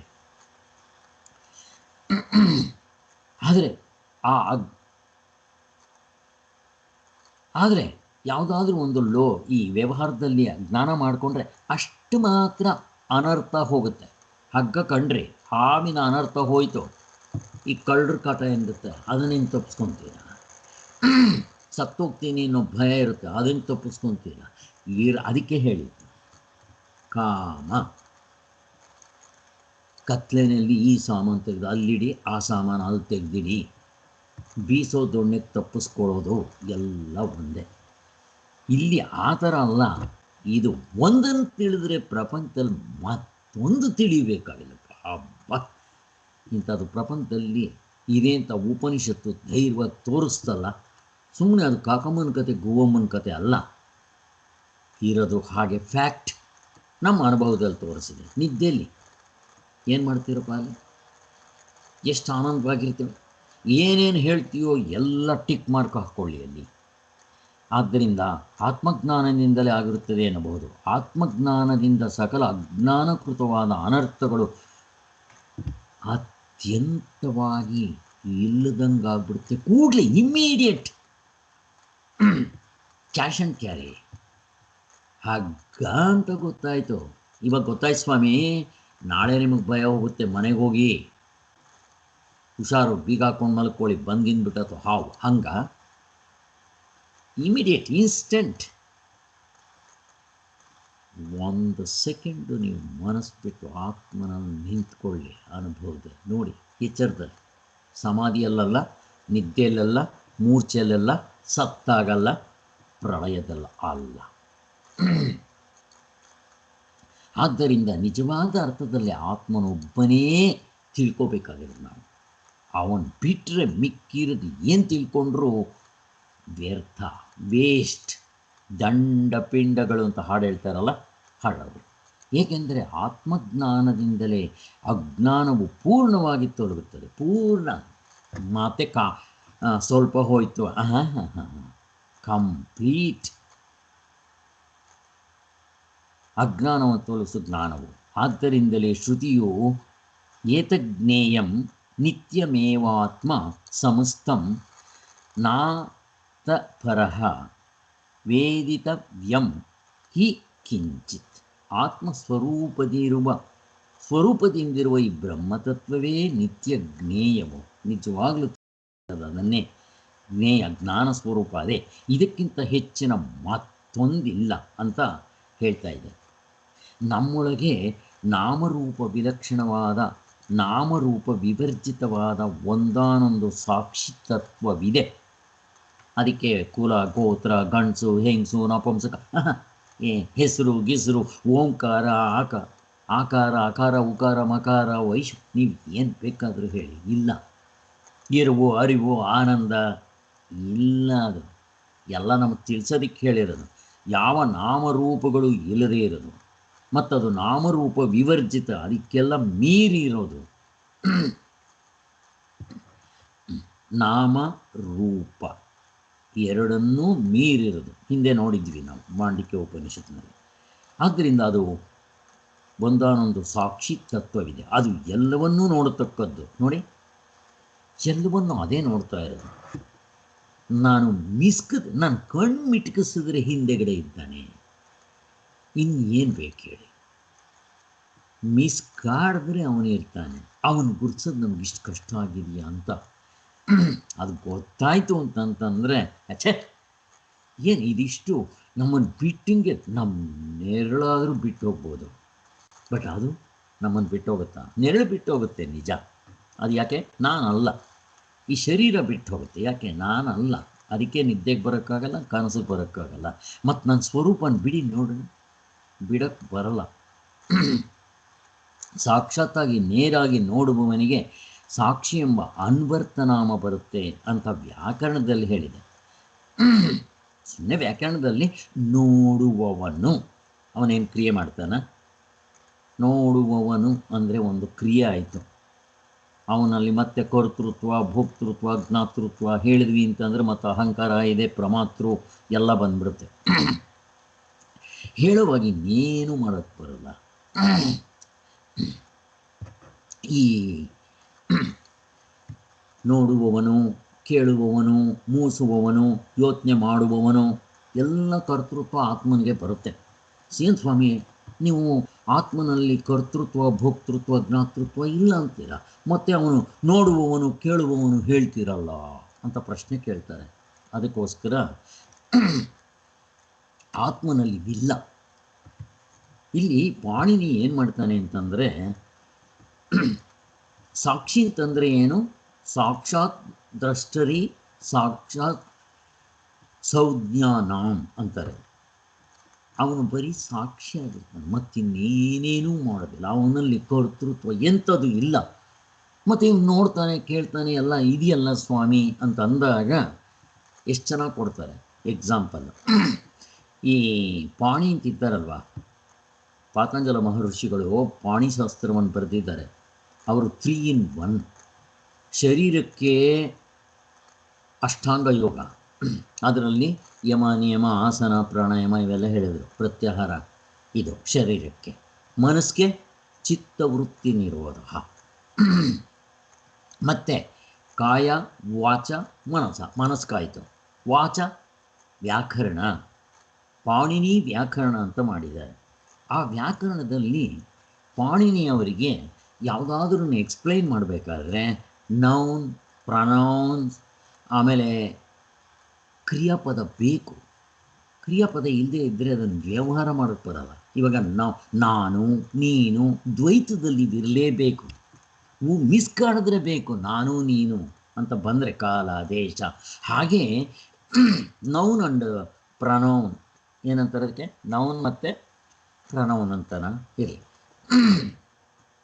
ನಾನು ನೀನು ಇವೆಲ್ಲ ಬಂದೇ ಬರುತ್ತೆ. ಅದೇ ಥರ ಒಂದು ಕ್ರಿಯಾಪದ ಬೇಕು. ನೋಡಿ ಉದಾಹರಣೆಗೆ ಹೇಳ್ತಾರೆ ನೋಡಿ, ಎಷ್ಟು ಚೆನ್ನಾಗಿ ತೋರಿಸ್ತಾರೆ. ಕುದುರೆ ನಿಂತಿದೆ. ಕುದುರೆ ಓಡ್ತಾ ಇರುತ್ತೆ ಅಥವಾ ನಿಂತಿರುತ್ತೆ. ಓಡ್ತಾ ಇರೋ ಕುದುರೆ ನಾನು ನಿಂತಿದೆ ಅಂದರೆ ಅದು ಓಡ್ತಾ ಇದ್ದಿದ್ದು ಕುದುರೆ ಇವಾಗ ನಿಂತ್ಕೊಂಡಿದೆ. ಯಾಕೆ? ಕ್ರಿಯಾಪದ ಇದೆ. ಈಗ ಬೆಟ್ಟ ನಿಂತಿದೆ. ಯಾವಾಗ ಓಡ್ತಾ ಇತ್ತು ಸ್ವಾಮಿ ಬೆಟ್ಟ? ಬೆಟ್ಟ ಯಾವಾಗಾದರೂ ಓಡ್ತಾ ಇದ್ದಿದ್ದು ಇವಾಗ ಬಂದು ನಿಂತಿದೆಯಾ ಕುದುರೆ ಥರ? ಇಲ್ಲ.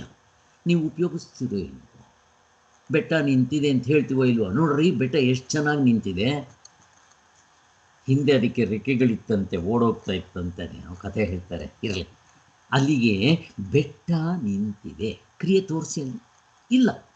ಅದನ್ನು ಹೇಳುವಾಗ ನಾವು ವ್ಯವಹಾರದಲ್ಲಿ ಉಪಯೋಗಿಸ್ತೀವಿ. ಬಟ್ ನಮಗೆ ಗೊತ್ತು ಬೆಟ್ಟ ಯಾವತ್ತೂ ಹೋಗೋದಿಲ್ಲ. ಹಾಗೆ ಆತ್ಮನು ನೋಡ್ತಾನೆ, ಕೇಳ್ತಾನೆ, ಮೂಸ್ತಾನೆ, ಯೋಚನೆ ಮಾಡ್ತಾನೆ ಅಂತ ಹೇಳಿದ ತಕ್ಷಣ ಅಲ್ಲಿ ಕ್ರಿಯೆ ಇದ್ದಂಗೆ ಕಂಡ್ರು ಆ ಅರ್ಥ ತಗೋಬಾರ್ದು. ಹೇಗೆ ನಾವು ಅವಸ್ಥಾತ್ರಯದಲ್ಲಿ ನಾವು ಅವಸ್ಥೆಗಳು ಅಂತ ಕರ್ಕೊತೀವಿ, ಆದರೆ ನಮಗೆ ಗೊತ್ತಿರೋ ವ್ಯವಹಾರದಲ್ಲಿರೋ ಅವಸ್ಥೆ ಅರ್ಥ ಇಟ್ಕೋಬೇಕಲ್ಲಿ ಇಲ್ಲ. ಹೆಸರು ಮಾತ್ರ ಅವಸ್ಥೆ, ಬಟ್ ಅದಕ್ಕೂ ಇದಕ್ಕೂ ಅಜಗಜಾಂತರ. ನೋಡಿದ್ವಲ್ಲ, ಹಾಗೆ ತಗೋಬೇಕಿಲ್ಲಿ. ಆದ್ದರಿಂದ ಎಲ್ಲವೂ ಅವನೇ ನೋಡೋದು, ಕೇಳೋದು, ಮೂಸೋದು, ಬಟ್ ಅವನು ಯಾವ ಕ್ರಿಯೆನೂ ಮಾಡಲ್ಲ. ಇಷ್ಟ ಅರ್ಥ ಹಿಂಗೆ ನಾವು ಅರ್ಥ ಮಾಡ್ಕೋಬೇಕು ಶಾಸ್ತ್ರವನ್ನು. ಅರಿವಾಗುವಾಗ ನನ್ನ ಜ್ಞಾನವು ಸಾಕ್ಷಾತ್ತಾಗಿ ಆಗೋದಿಲ್ಲ, ಏಕೆಂದರೆ ಅದು ಮನಸ್ಸು ಮತ್ತು ಕರಣಗಳ ಮೂಲಕ ಆಗುತ್ತೆ. ಈಗ ನಾನು ಟಾರ್ಚ್ ಬಿಟ್ಟು ನೋಡಿದ ತಕ್ಷಣ ಹಗ್ಗ ಅಂತ ಗೊತ್ತಾಯಿತು. ಯಾತ್ರಿಂದ ಗೊತ್ತಾಯಿತು? ಕಣ್ಣಿಂದ. ಕಣ್ಣು ಹಿಂದೆಗಡೆ ಅಲ್ಲೊಂದು ಬೆಳಕಿರಬೇಕು, ಟಾರ್ಚ್ ಹಾಕಬೇಕು, ಕಣ್ಣು ಉಪಯೋಗಿಸ್ಬೇಕು, ಹಿಂದೆಗಡೆ ಮನಸ್ಸು ಸೇರಬೇಕು. ಇಷ್ಟು ಸೇರಿದರೆ ಅಲ್ಲಿ ಜ್ಞಾನ ಆಗುತ್ತೆ. ನಿಮ್ಮ ಆತ್ಮ ಹೇಗಾಗಬೇಕು ಸ್ವಾಮಿ? ಕರ್ಮೇಂದ್ರಿಯಗಳು ಉಪಯೋಗಿಸ್ಬೇಕಾ? ಇಂದ್ರಿಯಗಳು ಉಪಯೋಗಿಸ್ಬೇಕಾ? ಮನಸ್ಸು, ಬುದ್ಧಿ, ಚಿತ್ತ, ಅಹಂಕಾರಗಳು ಉಪಯೋಗಿಸ್ಬೇಕಾ? ಉಪಯೋಗಿಸಿದ್ರೆ ಸಿಗೋದಿಲ್ಲ. ಮತ್ತು ಯಾವುದಾದ್ರೂ ಬೆಳಕು ಬೇಕಾ? ಸೂರ್ಯನ ಬೆಳಕೋ, ಚಂದ್ರನ ಬೆಳಕೋ, ಆರ್ಟಿಫಿಷಿಯಲ್ ಬೆಳಕೋ, ಶಬ್ದನೋ ಅಥವಾ ವಾಸನೆನೋ ಬೇಕಾ? ಬೇಕಾಗಿಲ್ಲ. ನೋಡಿ ಹೇಗಿದೆ. ಮತ್ತು ಹೇಗಿದೆ? ಅದಕ್ಕೆ ಇಂದ್ರಿಯ ಅನುಭವ ಉಪಯೋಗಿಸ್ಬಾರ್ದು, ವೇದನ ಅನುಭವ ಉಪಯೋಗಿಸ್ಬಾರ್ದು. ಮತ್ತಿನ್ಯಾವುದು ಉಪಯೋಗಿಸ್ಬೇಕು? ನೇರಾದ ಅನುಭವ, ಇಂಟ್ಯೂಷನ್, ಡೈರೆಕ್ಟ್. ಇದನ್ನು ಉಪಯೋಗಿಸ್ಬೇಕು. ಇದು ಕೊಟ್ಟಿದ್ದಾನೆ ಇಲ್ವ? ದೇವರು ಕೊಟ್ಟಿದ್ದಾನೆ. ಸೊ ಅದನ್ನು ಉಪಯೋಗಿಸ್ಬೇಕು. ನಾವು ಅವಸ್ಥಾತ್ರಯ ವಿಚಾರದಲ್ಲಿ ಇದನ್ನು ಚೆನ್ನಾಗಿ ಚಿಂತನೆ ಮಾಡ್ತಾ ಇದ್ವಿ ನಾವು.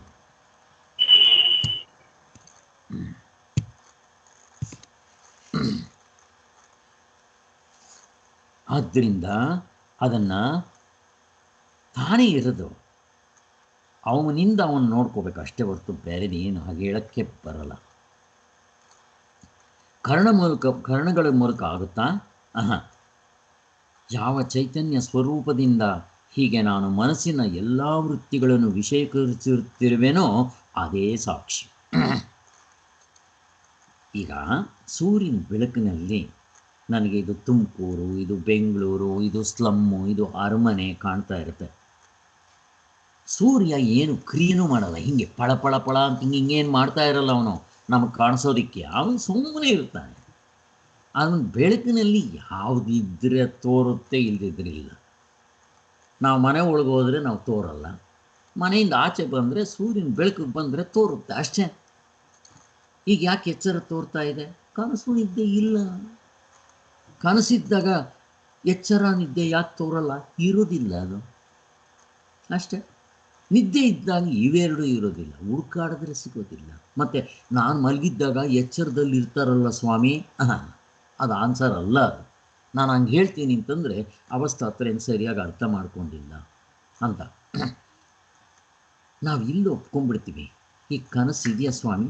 ಇಲ್ಲ, ಕನಸಿಲ್ಲ. ಮತ್ತು ಕನಸಿನಲ್ಲಿರೋ ಶರೀರನ ನಾನು ಅಂತ ಅಂದ್ಕೊಳ್ಳಿ, ಕನಸನ್ನ ಹೆಂಗೆ ಅನ್ಕೊತೀವಿ ಸ್ವಾಮಿ? ಅಂದ್ಕೊಳಕ್ಕೆ ಬರಲ್ಲ. ಈ ಕನಸಿಲ್ಲ, ಆದರೂ ಕನಸು ಇಲ್ಲ ಅಂತ ನಾನು ಸ್ಪಷ್ಟವಾಗಿ ಹೇಳ್ತೀನಿ. ಆ ಶರೀರ, ಆ ಹೆಂಡತಿ ಮಕ್ಕಳನ್ನ ನನಗೆ ಮೋಹ ಕಿಂಚಿತ್ತಿಲ್ಲ. ಹಿಂದೆ ಎಕ್ಸಾಂಪಲ್ ಕೊಟ್ಟಿದ್ದೆ, ಈ ಸಂದರ್ಭದಲ್ಲಿ ನೆನೆಸ್ಕೋಬೇಕು. ಯಾರಿಗೂ ಹಾಗಾಗದು ಬೇಡ. ಅವನ ಹೆಂಡತಿ ಸತ್ತೋಗಿರ್ತಾಳೆ, ಅವ್ರು ಬೆಳಿಗ್ಗೆ ಎಲ್ಲರೂ ಬಂದಿದ್ದೆ ನೋಡ್ಕೊಂಡು ಹೋಗ್ತಾ ಇರ್ತಾರೆ. ಇವ್ನ ಕಣ್ಣಲ್ಲಿ ನೀರು ಬರ್ತಾ ಇರಲ್ಲ.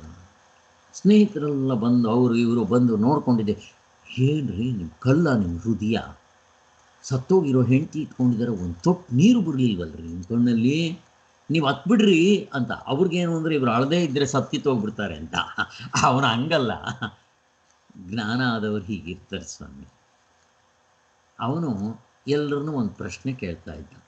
ಅಲ್ಲ, ನನ್ನ ಪ್ರಶ್ನೆಗೆ ಫಸ್ಟ್ ಉತ್ತರ ಕೊಡಿ, ಆಮೇಲೆ ಅಳ್ತೀನಿ. ಏನದು?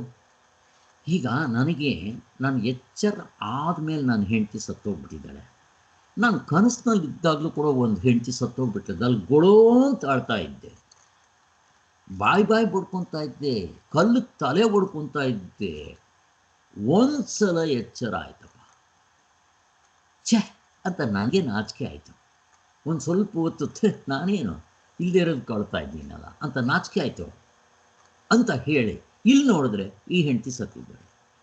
ಈಗ ನನಗೆ ಪ್ರಶ್ನೆ ಬರ್ತಾ ಇದೆ, ಆ ಹೆಂಡತಿಗಳ್ಬೇಕಾ, ಈ ಹೆಂಡತಿಗಳ್ಬೇಕಾ? ಏ ಸಚ್ಚಾಯ ಓ ಸಚ್ಚಾಯ್ ಹೇಳಿ.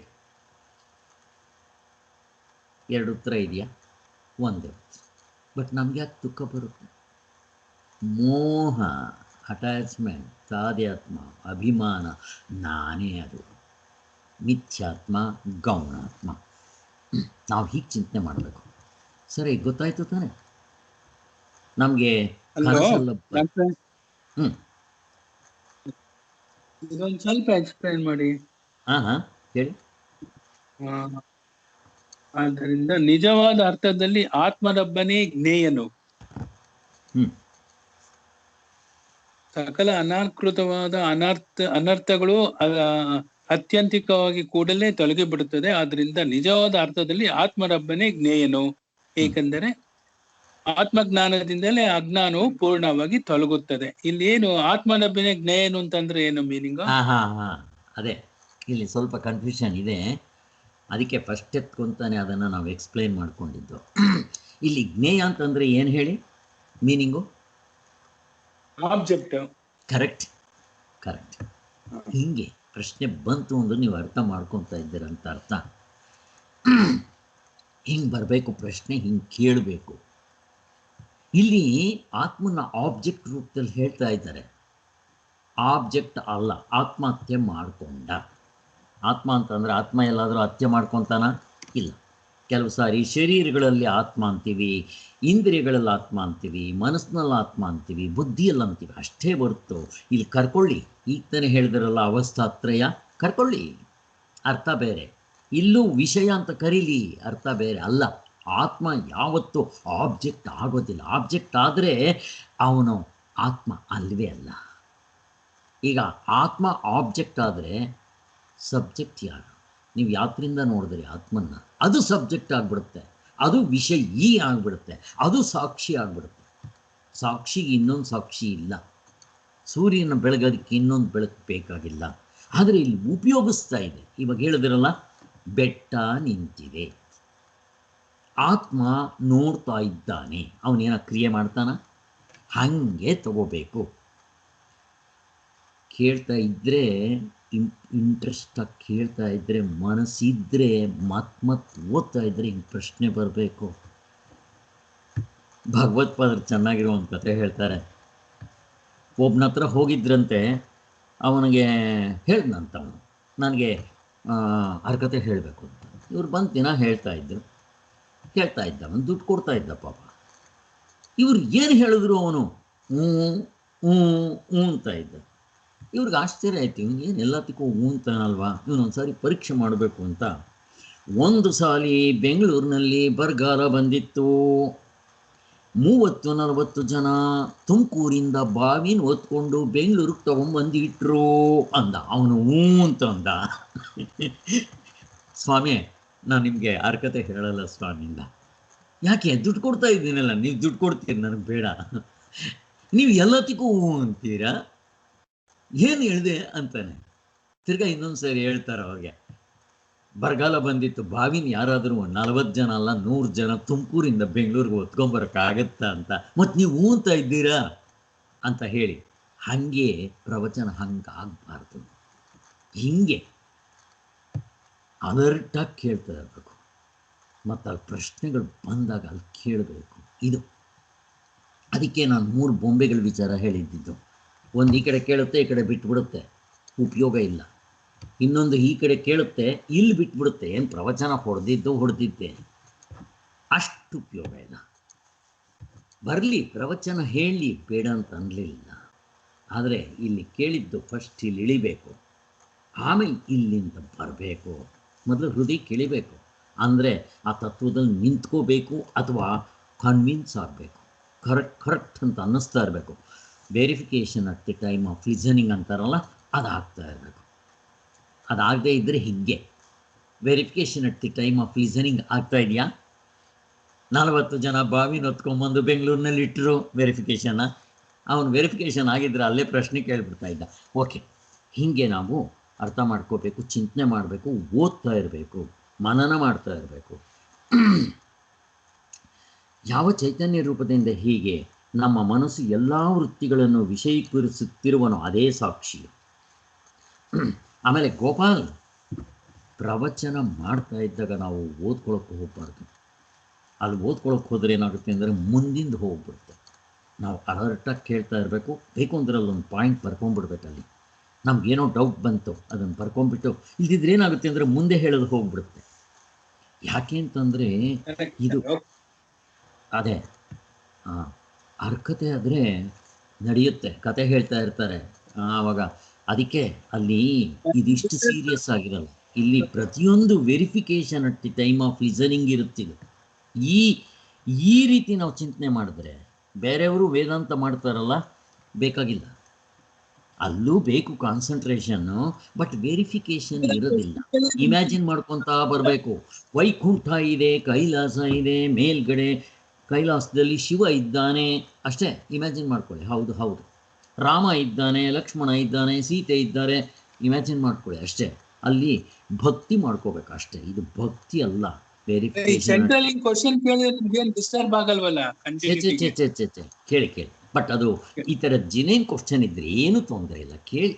ಅಲ್ಲಲ್ಲೇ ನಾವು ಕ್ಲಿಯರ್ ಮಾಡ್ಕೊಂಡು ಹೋಗ್ಬನ್ನಿ. ಇಲ್ಲದ್ರೆ ಮರೆತು ಹೋಗ್ಬಿಡುತ್ತೆ ಕೆಲವು ಸಾರಿ, ಇಲ್ಲದ ಕೇಳೋದೇ ಇಲ್ಲ.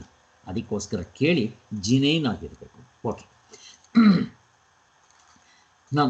ಅದರಿಂದ ಇಲ್ಲಿ ವಿಷಯೀಕರಿಸುತ್ತಿರುವನು ಅದೇ ಸಾಕ್ಷಿ. ಈ ಸಾಕ್ಷಿಯಲ್ಲಿ ಕುರಿತು ಶ್ರುತಿಯಲ್ಲಿ ಹೀಗೆಂದಿದೆ, ಏನಂತ ಹೇಳಿದೆ? ಅವನು ಒಬ್ಬನೇ ಇರೋದು, ಎರಡಿದೆಯ ಸಾಕ್ಷಿಗಳು, ಚೈತನ್ಯ ಎರಡಿದೆಯ. ಏಕೋ ದೇವ ಸರ್ವಭೂತೇಷು ಕೂಡ ಸರ್ವವ್ಯಾಪಿ ಸರ್ವಭೂತಾಂತರಾತ್ಮ ಕರ್ಮಾಧ್ಯಕ್ಷ ಸರ್ವಭೂತಾದಿವಾಸ ಸಾಕ್ಷಿ ಚೇತ ಕೇವಲೋ ನಿರ್ಗುಣಶ್ಚ. ಈ ಸಾಕ್ಷಿ ಒಂದೇ, ಎರಡು ಸಾಕ್ಷಿಯನ್ನು ಕಲ್ಪಿಸೋದಕ್ಕೂ ಕೂಡ ಆಗೋದಿಲ್ಲ. ಕೋರ್ಟ್ನಲ್ಲಿ ಇಬ್ಬರು ಸಾಕ್ಷಿಗಳು ಜಡ್ಜ್ ಕೊಡುವಾಗ ಎರಡು ಕೊಡ್ತಾನ ತೀರ್ಮಾನ, ಎರಡೆಲ್ಲಾದರೂ ತೀರ್ಮಾನ ಇದೆಯಾ? ಈ ಸಾಕ್ಷಿ ಹೇಳಿದ್ದು ಸರಿ, ಆ ಸಾಕ್ಷಿ ಹೇಳಿದ್ದು ಸರಿ, ಯಾವುದನ್ನು ಡಿಸೈಡ್ ಮಾಡ್ತೀರಾ? ಅವು ಎರಡನ್ನೂ ಸರಿಯೋ ತಪ್ಪೋ ಹೇಳೋ ಜಡ್ಜ್ ಇದ್ದಾನಲ್ಲ, ಅವನೇ ಸರಿಯೋ ಸಾಕ್ಷಿ. ಎಲ್ಲವನ್ನೂ ಆ ಕಡೆ ಈ ಕಡೆ ಪೇಪರ್ಗಳು ನೋಡಿ ಮಾಡ್ಕೋಬೇಕು. ನಾವು ಹಾಗೆ ಎಚ್ಚರ ಕನಸು ನಿದ್ದೆನ ಮುಂದೆ ಇದೆ, ನಾವು ಜಡ್ಜಾಗಿ ನಿಂತ್ಕೋಬೇಕು. ಅಲ್ಲೇನು ಹೇಳುತ್ತೋ ಅದನ್ನು ತಗೋಬೇಕು. ಕನಸಿನಲ್ಲಿ ಏನು ಹೇಳುತ್ತೋ ತಗೋಬೇಕು, ನಿದ್ದೆಯಲ್ಲಿ ಏನು ಹೇಳುತ್ತೋ ತಗೋಬೇಕು. ಇಷ್ಟನ್ನೂ ಓವರಾಲ್ ನಾವು ಚಿಂತನೆ ಮಾಡಿ ಆಮೇಲೆ ಒಂದು ನಿರ್ಧಾರಕ್ಕೆ ಬರಬೇಕು. ಏನಂತ? ಶರೀರ ನಾನಲ್ಲ, ಹೆಂಡತಿ ಮಕ್ಕಳು ನಾನಲ್ಲ, ಯಾವುದೂ ನಾನಲ್ಲ, ಆತ್ಮಸ್ವರೂಪವೇ ನನ್ನ ಸ್ವರೂಪ ಅಂತ ಹೇಗೆ ಮಾಡ್ತೀವೋ ಹಾಗೆ. ಅಲ್ಲಿಗೆ ಎರಡು ಸಾಕ್ಷಿಗಳಿಲ್ಲ, ಇರೋದು ಇಲ್ಲ, ಇರೋಕ್ಕಾಗೋದು ಇಲ್ಲ. ಸರ್ವಭೂತಗಳಲ್ಲಿ ಒಬ್ಬನೇ ಸಾಕ್ಷಿ, ಅವರವರ ಸ್ವರೂಪವಾಗಿ ಕಾಣುತ್ತಿರುವನು. ಇಲ್ಲಿ ಸರ್ವಭೂತಗಳು ಮತ್ತು ವ್ಯವಹಾರ ದೃಷ್ಟಿಯಿಂದ ಹೇಳೋದು. ಸರ್ವ ಎಲ್ಲಿ? ವ್ಯವಹಾರದಲ್ಲಿ, ಕನಸಿನಲ್ಲಿ. ನಿದ್ದೆಯಲ್ಲಿ ಹೇಳ್ರಪ್ಪ ನೋಡೋಣ. ನಾವೆಲ್ಲರೂ ನಿದ್ದೆಯಲ್ಲಿ ಮಲಗಿದ್ದೀವಿ ಹೇಳಿ. ನಾವೆಲ್ಲರೂ ನಿದ್ದೆಯಲ್ಲಿದ್ದೀವಿ ಹೇಳಿ ನೋಡೋಣ. ಎಷ್ಟು ಜನ ಇದ್ದಾರಲ್ಲಿ? ಹೇಳಕ್ಕೆ ಬರಲ್ಲ. ಅಲ್ಲಿ ದ್ವೈತ ಇಲ್ಲ, ಇರೋದೇ ಒಂದು. ಮತ್ತು ಅದನ್ನು ಎಕ್ಸ್ಪ್ಲೈನ್ ಮಾಡಬೇಕಾದ್ರೆ ವ್ಯವಹಾರದಿಂದ ಹೇಳುವಾಗ ಇದು ಅದು ಮಿಕ್ಸ್ ಮಾಡ್ಕೊಂಡು ಹೇಳ್ತಾ ಇರ್ತವೆ. ವ್ಯವಹಾರದ ದೃಷ್ಟಿಯಿಂದ ಆತ್ಮನ ಎಕ್ಸ್ಪ್ಲೈನ್ ಮಾಡುವಾಗ ನಾವು ಸರ್ವರು ಅಂತೀವಿ. ಸರ್ವ ಅನ್ನೋದು ಎಲ್ಲಿದು? ಎಚ್ಚರದ್ದು. ಎಚ್ಚರ ತಗೊಳ್ಳಿ, ಕನಸು ತಗೊಳ್ಳಿ, ದೃಶ್ಯ ಪ್ರಪಂಚ. ಗಾಢ ನಿದ್ರೆಯಲ್ಲಿ ತೋರಿಸಿ ನನಗೆ ಸರ್ವ ಅನ್ನೋದು, ನಾನು ನೀನು ಅನ್ನೋದು, ದ್ವೈತ ಕಾಲದೇಶ ತೋರಿಸಿ. ಅಲ್ಲಿ ತೋರ್ಸಕ್ಕೆ ಬರಲ್ಲ. ಅದೇ ರೀತಿ ಪ್ರತಿಯೊಂದೂ ಕೂಡ ಅಲ್ಲಿ ಇರುವು ಅಂತಾರೆ, ಸತ್ ಅಂತಾರೆ. ಅಲ್ಲಿದ್ದಾಗ ನಾನು ಸತ್ಯವಾಗಿದ್ದೀನಿ ಅನಿಸುತ್ತ? ಅನಿಸಲ್ಲ. ಮತ್ತು ಯಾಕೆ? ನಾವು ಇರೋದಿಲ್ವ ಅಂತ ಕೇಳ್ತಾರಲ್ವ, ನಾನು ಇರೋದಿಲ್ಲ ಅಂತಾರಲ್ಲ. ಇಲ್ಲ ಇಲ್ಲ, ನೀನೇ ಇದ್ದಿದ್ದು ಅಂತ ವ್ಯವಹಾರದ ದೃಷ್ಟಿಯಿಂದ ಹೇಳೋದಕ್ಕೆ, ಎಚ್ಚರದ ದೃಷ್ಟಿಯಿಂದ ನೀನು. ಮತ್ತದೇನು? ಸಗಣಿಯಾಗಿದೆಯಾ, ಮಣ್ಣಿನ ಮುದ್ದೆ ಆಗಿದೆಯಾ ಅಂದರೆ ಇಲ್ಲ ಇಲ್ಲ. ಯಾತ್ರಿಂದ ಗೊತ್ತಾಯ್ತು ನಿನಗೆ? ಜ್ಞಾನ ಸ್ವರೂಪ ಅಂತ ಅದಕ್ಕೆ ಅರಿವು ಅಂತ ಕರೀತಾರೆ. ಗಾಢ ನಿದ್ರೆಯಲ್ಲಿದ್ದಾಗ ನಾನು ಅರಿವಿನ ಸ್ವರೂಪ ಸಾಕ್ಷಿ, ಇಲ್ಲೂ ಅಷ್ಟೇ, ಮತ್ತೆ ಸಾಕ್ಷಿ ಅಂತ ಕರಿತೀವಿ. ಗಾಢ ನಿದ್ರೆಯಲ್ಲಿ ಸಾಕ್ಷಿನ ಅದು ಹೊಂದುತ್ತಾ? ನಾವು ಇವನ್ನೆಲ್ಲ ಚಿಂತನೆ ಮಾಡಿದ್ದೀವಿ. ಎಲ್ಲಿ? ಮಾಂಡಿಕ್ಯ ಉಪನಿಷತ್ನಲ್ಲಿ. ಯಾವುದಾದ್ರೂ ಒಂದನ್ನು ಚೆನ್ನಾಗಿ ಮೆಲ್ಕು ಹಾಕಿ ಮನನ ಮಾಡಿಕೊಂಡಿದ್ರೆ ಎಲ್ಲ ಅದೇ ಬರೋದು. ಅದಕ್ಕೆ ಕೆಲವರು ಹೇಳ್ತಾರೆ, ಏನು ಸರ್ ರಿಪಿಟೇಷನ್ ಆಗ್ತಾ ಇರುತ್ತೆ ಅಂತ. ಇನ್ನೇನಿಲ್ಲ, ಇರೋದು ಒಂದೇ. ನೀವು ಮಾಂಡಿಕ್ಯ ತಗೊಳ್ಳಿ ಅಥವಾ ಚಾಂದೋಗ್ಯ ತಗೊಳ್ಳಿ, ನೀವು ಯಾವ್ದು ಬೇಕಾದ ತಗೊಳ್ಳಿ, ಇದೆ. ಮತ್ತು ಯಾಕೆ ರಿಪಿಟೇಷನ್ನು? ತತ್ವದಲ್ಲಿ ನಿಲ್ಲಿಲ್ವೇ? ನಿಲ್ಲೋವರೆಗೂ ಇವಾಗ ಇದಾಯ್ತಲ್ಲ ಸ್ವಾಮಿ, ಕಠೋಪನಿಷತ್ತು, ಕೇನೋಪನಿಷತ್ತು ಯಾವಾಗ ಮಾಡ್ತೀರಾ? ಇಷ್ಟೇ ನಾವು ಮಾಡ್ಕೊತಾ ಹೋಗಬೇಕು. ತತ್ವದಲ್ಲಿ ನಿಲ್ಲಂಗಿಲ್ಲ, ಬಿಡೋಂಗಿಲ್ಲ, ಹಾಗೆ ಅಷ್ಟೇ ಹೊರತು ಬೇರೆದೇನಿಲ್ಲ. ಆದ್ದರಿಂದ ಇಲ್ಲಿ ಸಾಕ್ಷಿ ಎಲ್ಲಿ ಹೇಳಬೇಕು? ಎಚ್ಚರದಲ್ಲಿ ಹೇಳ್ತೀರ ಸಾಕ್ಷಿ ಅಂತ. ಯಾಕೆ? ಇಲ್ಲಿ ಬೇರೆ ವಿಷಯ ಇದೆ, ಅದಕ್ಕೆ ಸಬ್ಜೆಕ್ಟ್ ಇರಬೇಕು, ಸಾಕ್ಷಿ. ಗಾಢ ನಿದ್ರೆ ಸಾಕ್ಷಿ ಅಂತ ಹೇಳ್ರಪ್ಪ ನೋಡೋಣ, ಹೇಳ್ತಾರ? ಆನಂದ ಅಂತ ಹೇಳಿ ನೋಡೋಣ. ಇಲ್ಲ, ಅಲ್ಲಿ ಅದು ಸೊಲ್ಲೇ ಇಲ್ಲ, ಸದ್ದೇ ಇಲ್ಲ. ಅಲ್ಲಿ ನಾಮ ರೂಪಗಳು ಪ್ರಶ್ನೆ ಇಲ್ಲ, ಕರ್ತೃತ್ವ ಇಲ್ಲ, ಭೋಕ್ತೃತ್ವ ಇಲ್ಲ, ಜ್ಞಾತೃತ್ವ ಇಲ್ಲ, ಏನೇನೂ ಇಲ್ಲ ಅಲ್ವಾ? ಹಾಗೆ ಚಿಂತನೆ ಮಾಡಬೇಕು. ಅವರವರ ಸ್ವರೂಪವಾಗಿ ಕಾಣುತ್ತಿರುವನು, ಸರ್ವಭೂತಗಳಿಗೂ ಒಳಗಿರುವ ಆತ್ಮನು ಅವನೇ. ಈ ಸಾಕ್ಷಿಯು ಸರ್ವವ್ಯಾಪಿಯು, ಏಕೆಂದರೆ ಅವನಿಗೆ ದೇಶಕಾಲಾದಿಗಳ ಸಾಕ್ಷ್ಯವಾಗಿರುವುದರಿಂದ ಯಾವ ಪರಿಚ್ಛೇದವೂ ಇರುವುದಿಲ್ಲ. ಗಾಢ ನಿದ್ರೆಯಲ್ಲಿ ಏನಿರುತ್ತೆ? ಏನೂ ಇರಲ್ಲ. ಅವನು ದೇವನು, ಅವನ ದೇವ ಅಂತ ಕರೀತಾರೆ. ತಾನೇ ಬೆಳಗತಕ್ಕವನು, ಸೂರ್ಯನ ಥರ. ಆದರೆ ಈಗ ಪ್ರಪಂಚದಲ್ಲಿ ನಮಗೆ ವಸ್ತುಗಳು ಕಾಣಬೇಕಾದ್ರೆ ಸೂರ್ಯ ಹೇಗೆ ಬೇಕೋ, ಸೂರ್ಯ ಇಲ್ಲದಿದ್ದರೆ ಚಂದ್ರ ಹೇಗೆ ಬೇಕೋ, ಅಥವಾ ಆರ್ಟಿಫಿಷಿಯಲ್ ಬೆಳಕು ಹೇಗೆ ಬೇಕೋ, ಹಾಗೆ ನಮಗೆ ನಿದ್ದೆಯಲ್ಲಿ ಇವು ಯಾವುದು ಬರಲಿಲ್ಲ ಅಂತ ಯಾವ ಬೆಳಕಿನಿಂದ ಗೊತ್ತಾಯಿತು? ಆ ಬೆಳಕಿದೆಯೋ ಇಲ್ವೋ? ಇದೆ, ಅಷ್ಟೇ ಬೇಕಾದ್ರೆ. ನಾನು ಎಷ್ಟೋ ಸಾರಿ ನಿಮ್ಮನ್ನು ಕೇಳಿದ್ದೀನಿ, ಏನು ನೋಡ್ತಾ ಇದ್ದೀರಿ ಅಲ್ಲಿ? ಎಲ್ಲರೂ ಹೇಳ್ತೀವಿ, ಕೈ ನೋಡ್ತೀವಿ, ನಿಮ್ಮ ಕನ್ನಡಕ ನೋಡ್ತೀವಿ, ನಿಮ್ಮ ಮುಖ ನೋಡ್ತೀವಿ, ಗೋಡೆ ನೋಡ್ತೀವಿ, ಸ್ವಿಚ್ ನೋಡ್ತೀವಿ, ಎಲ್ಲ ಇದೆ, ಕಾರ್ ನೋಡ್ತೀವಿ, ಎಲ್ಲ. ಬೆಳಕನ್ನು ಮಾತ್ರ ಹೇಳಲ್ಲ. ಹಾಗೆ ಗಾಢ ನಿದ್ರೆಯಲ್ಲಿ ಬೆಳಕಿದೆ, ಆ ಬೆಳಕನ್ನು ಮಾತ್ರ ಬಿಟ್ಟು ಮಿಕ್ಕಿರೋದೆಲ್ಲ ಹೇಳ್ತೀವಿ. ಈಗ ಯಾವುದಾದ್ರೂ ವಸ್ತುಗಳು ಇದೆ ಅಂತಂದರೆ ಆ ಬೆಳಕಿನಿಂದಲೇ ಹೇಳಬೇಕು. ವಸ್ತುಗಳನ್ನ ತೆಗೆದೆಲ್ಲ ಆಚೆ ಹಾಕ್ಬಿಡ್ತೀನಿ. ಈಗ ಇಲ್ಲಿ ಏನೂ ಇಲ್ಲ ಅಂತ ಹೇಳ್ತೀರ, ಏನೂ ಇಲ್ಲ ಅಂತ ಹೇಳಬೇಕಾದ್ರೆ ಯಾವ ಬೆಳಕಿನಿಂದ ಹೇಳಿದ್ರು ಆ ಬೆಳಕಿದೆಯೋ ಇಲ್ವೋ? ಅದೇ ನೀವು, ಮತ್ತು ಯಾರೋ ಬೇರೆಯವರಲ್ಲ, ಅದೇ ನೀವು. ಅದರಿಂದ ಹಾಗೆ ತಗೋಬೇಕು. ನಾನು ಇಲ್ಲ ಅಂತ ಯಾವತ್ತೂ ಆಗಲ್ಲ, ನಾನು ಇರ್ತೀನಿ ನಿದ್ದೆಯಲ್ಲಿ. ಯಾರಾದರೂ ನಿದ್ದೆ ಇಲ್ಲದೆ ಇದ್ದರೆ, ಯಾರಾದರೂ ಮನೆಗೆ ಹೋದರೆ, ಅಯ್ಯಯ್ಯೋ ಬೇಡಿ ಅಮ್ಮ, ಸತ್ಗಿತ್ತು ಹೋಗ್ಬಿಟ್ರೆ ಏನು ಮಾಡಬೇಕು, ನನಗೇನು ಬೇಡಿ ಅಮ್ಮ, ಮಲಗಲ್ಲ ಅಂತೀವ ನಾವು. 2 ದಿಮ್ ಕೊಡಿ, ರತ್ನ ಕಂಬಳಿ ಏನು ಕೊಡ್ತೀರಾ ಅಂತ ಹಿಂಗೆಲ್ಲ ಕೇಳ್ತೀವಲ್ಲ.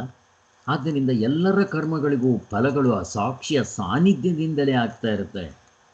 ನೋಡಿ, ಇಲ್ಲೆಲ್ಲ ನಾವು ಹೇಳ್ತೀವಲ್ಲ, ಹೇಳುವಾಗ ಜೀವ, ಜಗತ್ತು, ಈಶ್ವರ.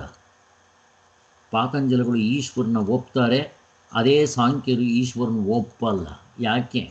ಇವರೆಲ್ಲ ಮನಸ್ಸಿಟ್ಕೊಂಡು ತರ್ಕ ಇಟ್ಕೊಂಡು ಮಾಡಿದ್ರಿಂದ, ಎಚ್ಚರಿಕೆ ಇಂಪಾರ್ಟೆನ್ಸ್ ಕೊಟ್ಟಿರೋದ್ರಿಂದ, ಸಾರ್ವತ್ರಿಕ ಪೂರ್ಣ ಅನುಭವದಿಂದ ಚಿಂತನೆ ಮಾಡದೇ ಇದ್ದದ್ರಿಂದ ಇವರು ಒಬ್ಬೊಬ್ಬರು ಒಂದೊಂದು ಥರ. ಇಬ್ಬರು ಅಣ್ತಮ್ಮಂದರು, ಅದರಲ್ಲಿ ಇವರಿಬ್ಬರಿಗೆ ಇವ್ರು ಹೇಳೋದು ಅವ್ರಿಗೆ ಹಿಡಿಸಲ್ಲ, ಅವ್ರು ಹೇಳೋದು ಇವ್ರಿಗೆ ಹಿಡಿಸಲ್ಲ, ಎರಡೂ ಒಂದೇ ಮನೆಯವರೇ. ಹಾಗೆ ಯಾಕೆ? ಇವ್ರು ನೋಡೋಕು ಕಲೆ ಗೊತ್ತಾಗಿಲ್ಲ, ಆ ಒಂದು ಪದ್ಧತಿ ಸರಿ ಇಲ್ಲ ಅಷ್ಟೇ. ಈಗ ಇವರು ಈಶ್ವರನ ಹೋಗ್ತಾರೆ ಪಾತಂಜಲರು. ಸಾಂಖ್ಯರು ಕರ್ಮ ಫಲ ಕೊಡೋದಕ್ಕೆ ಅದದೇ ಕೊಟ್ಬಿಡುತ್ತೆ, ಯಾಕೆ ಬೇಕು ಈಶ್ವರ ಅಂತ ಇಲ್ಲ. ಅದಕ್ಕೋಸ್ಕರನೇ ಇವ್ರನ್ನ ಸಾಂಖ್ಯರನ್ನ ನಿರೀಶ್ವರವಾದಿಗಳು, ಈಶ್ವರನ ಒಪ್ಪಲ್ಲ, ಅವರು ಈಶ್ವರವಾದಿಗಳು. ಅದಕ್ಕೆ ಪಾತಂಜಲಗಳು ಯಮನಿಯಮಗಳಲ್ಲಿ ಈಶ್ವರಾರ್ಪಣ ಬುದ್ಧಿ ಅಂತ ತಗೊಂಡ್ಬರ್ತಾರೆ. ಸೊ ನಮ್ಮಿದರಲ್ಲೂ ಕೂಡ ಅದನ್ನು ಒಪ್ಕೊತೀವಿ ನಾವು. ಕರ್ಮಕ್ಕೆ ಅದದೇ ಫಲ ಕೊಟ್ಬಿಡುತ್ತಾ? ಅಚೇತನ ಅದೇನು ಕೊಡುತ್ತದು? ಬಂಡೆನೇ ಈ ಕಡೆಯಿಂದ ಆ ಕಡೆಗೆ ಎತ್ತಾಕ್ಬಿಡುತ್ತಾ? ಇಲ್ಲ, ಚೇತನ ಬೇಕು ಅದಕ್ಕೆ. ರೈಲು ಅದಷ್ಟು ಕಡೆ ಓಡಿಬಿಡುತ್ತಾ? ಅದಕ್ಕೊಬ್ಬ ಚೇತನ ಡ್ರೈವರ್ ಇರಬೇಕು. ಹಾಗೆ ನಾವು ಮಾಡಿದ ಕರ್ಮಗಳಿಗೆ ಇದಕ್ಕೆ ತಕ್ಕಂತೆ ಫಲ ಕೊಡೋದಕ್ಕೆ ಅದು ಯಮಧರ್ಮರಾಜ ಇದ್ದಾನೋ ಇಲ್ವೋ ಅಲ್ಲಿ. ಅದೇ ರೀತಿ ಫಲಗಳನ್ನ ಬರೆಯುವಂಥ ಚಿತ್ರಗುಪ್ತರು ಇದ್ದಾರೆ. ಆ ಫಲಗಳು ಇಂಥ ಕರ್ಮಕ್ಕಿಂತ ಫಲ ಬರಬೇಕು ಅಂತ ಡಿಸೈಡ್ ಮಾಡಿ ಮಾಡೋನ ಈಶ್ವರ. ಈಶ್ವರ ಬೇರೆಯವನು ಯಾರು ಅಲ್ಲ, ಆತ್ಮಸ್ವರೂಪವೇ ನೀನೇ ಆ ಈಶ್ವರ ಅಂತ. ಅದಕ್ಕೆ ಹಿಂದೆ ನೋಡಿದಾಗ ನನ್ನ ತಿರುಳೇನು, ಜೀವದ ತಿರುಳೇನು, ಜಗತ್ತಿನ ತಿರುಳೇನು, ಈಶ್ವರನ ತಿರುಳೇನು. ಈಶ್ವರ ಅಂದರೆ ಸುಮ್ಮನೆ ಈ ಕರ್ಮಕ್ಕೆ ಫಲ ಕೊಡ್ತಾನಲ್ಲ, 3 ಇದೆ ಅಂತ ಅಂದ್ಕೊಂಡು ಎಲ್ಲ ತಿಕ್ಕು ಅವನು ಒಬ್ಬನೇ ತಿರುಳು. ಮತ್ತು 84 ಅವಸ್ಥೆ ತಿರುಳೇನ್ರಪ್ಪ ಆತ್ಮ. ಅವಸ್ಥೆ ಒಳಗಡೆ ಏನಿದೆಯೋ ಅದಕ್ಕೆಲ್ಲ ತಿರುಳಿಯರೋ ಆತ್ಮನೇ. ಮಿಕ್ಕಿರೋದು ಏನು ಬೇಕಾದರೂ ಹೇಳ್ಬೋದು.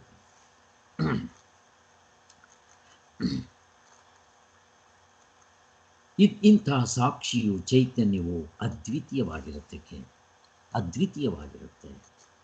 ಅದಕ್ಕೆ ಪರಿಚ್ಛೇದವಾದ ಸ್ವತಃ ಸತ್ತೆಯುಳ್ಳ ದ್ವಿತೀಯ ವಸ್ತುವೇ ಇರೋದಿಲ್ಲ. ಆತ್ಮ ಇರೋದಕ್ಕೆ ಇನ್ನೊಂದು ಯಾವುದಾದ್ರೂ ಅದಕ್ಕೆ ಹಿಂದೆಗಡೆ ಬ್ಯಾಕ್ ಬೋನ್ ಬೇಕಾಗ್ತದೆ. ಸೂರ್ಯನ ಬೆಳಗೋದಕ್ಕೆ ಮತ್ತೊಂದು ಬೇಕಾ?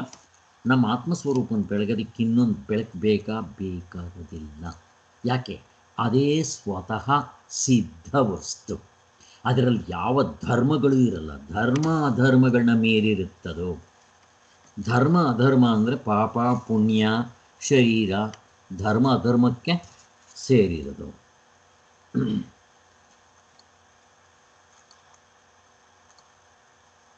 ಏಕೆಂದರೆ ಧರ್ಮವೆಂದು ನಾವು ಕಲ್ಪಿಸಬಹುದಾದವೆಲ್ಲವನ್ನೂ ಸಾಕ್ಷಿಯೇ ಬೆಳಗ್ತಾ ಇದೆ. ನೀವು ಧರ್ಮ ಅಧರ್ಮ ಮತ್ತು ಪ್ರಾಣಗಳು, ಮತ್ತು ನೀರಡಿಕೆ ಬಾಯಾರಿಕೆ ಪ್ರಾಣಗಳಿರೋದರಿಂದ ಮನಸ್ಸು ಬುದ್ಧಿ ಅವಸ್ಥೆ ತನ್ನಿ.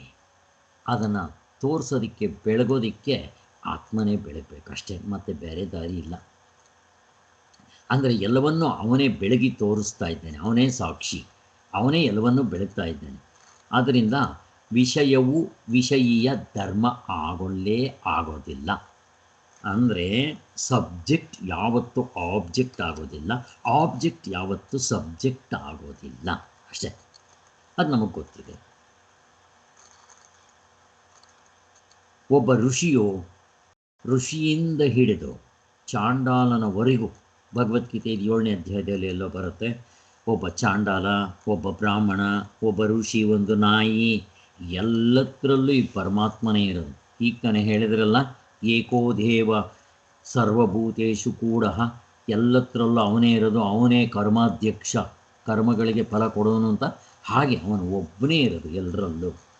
ಆದ್ದರಿಂದ ಆತ್ಮನು ನಾನು ಎಂದು ನಾವೆಲ್ಲರೂ ಕರೆದುಕೊಳ್ಳುತ್ತಿರುವ ತಿರುಳು, ನಾವು ಹುಟ್ಟಲಿ ನಾನು, ಬೆಳೀಲಿ ನಾನು, ಯೌವನಕ್ಕೆ ಬರಲಿ ನಾನು, ಮತ್ತು ಕೌಮಾರವಾಗಲಿ ನಾನು, ವಯಸ್ಸಾಗಲಿ ಮುದುಕರಾಗಲಿ ಏನಾದರೂ ಕೂಡ ನಾನು ಬದಲಾವಣೆ ಆಗೋದಿಲ್ಲ. ನಾನು ಇದೆ. ಹಿಂದೆ ನಾವು ಒಂದು ಚಾರ್ಟು ಕೂಡ ಹಾಕಿದ್ವಿ.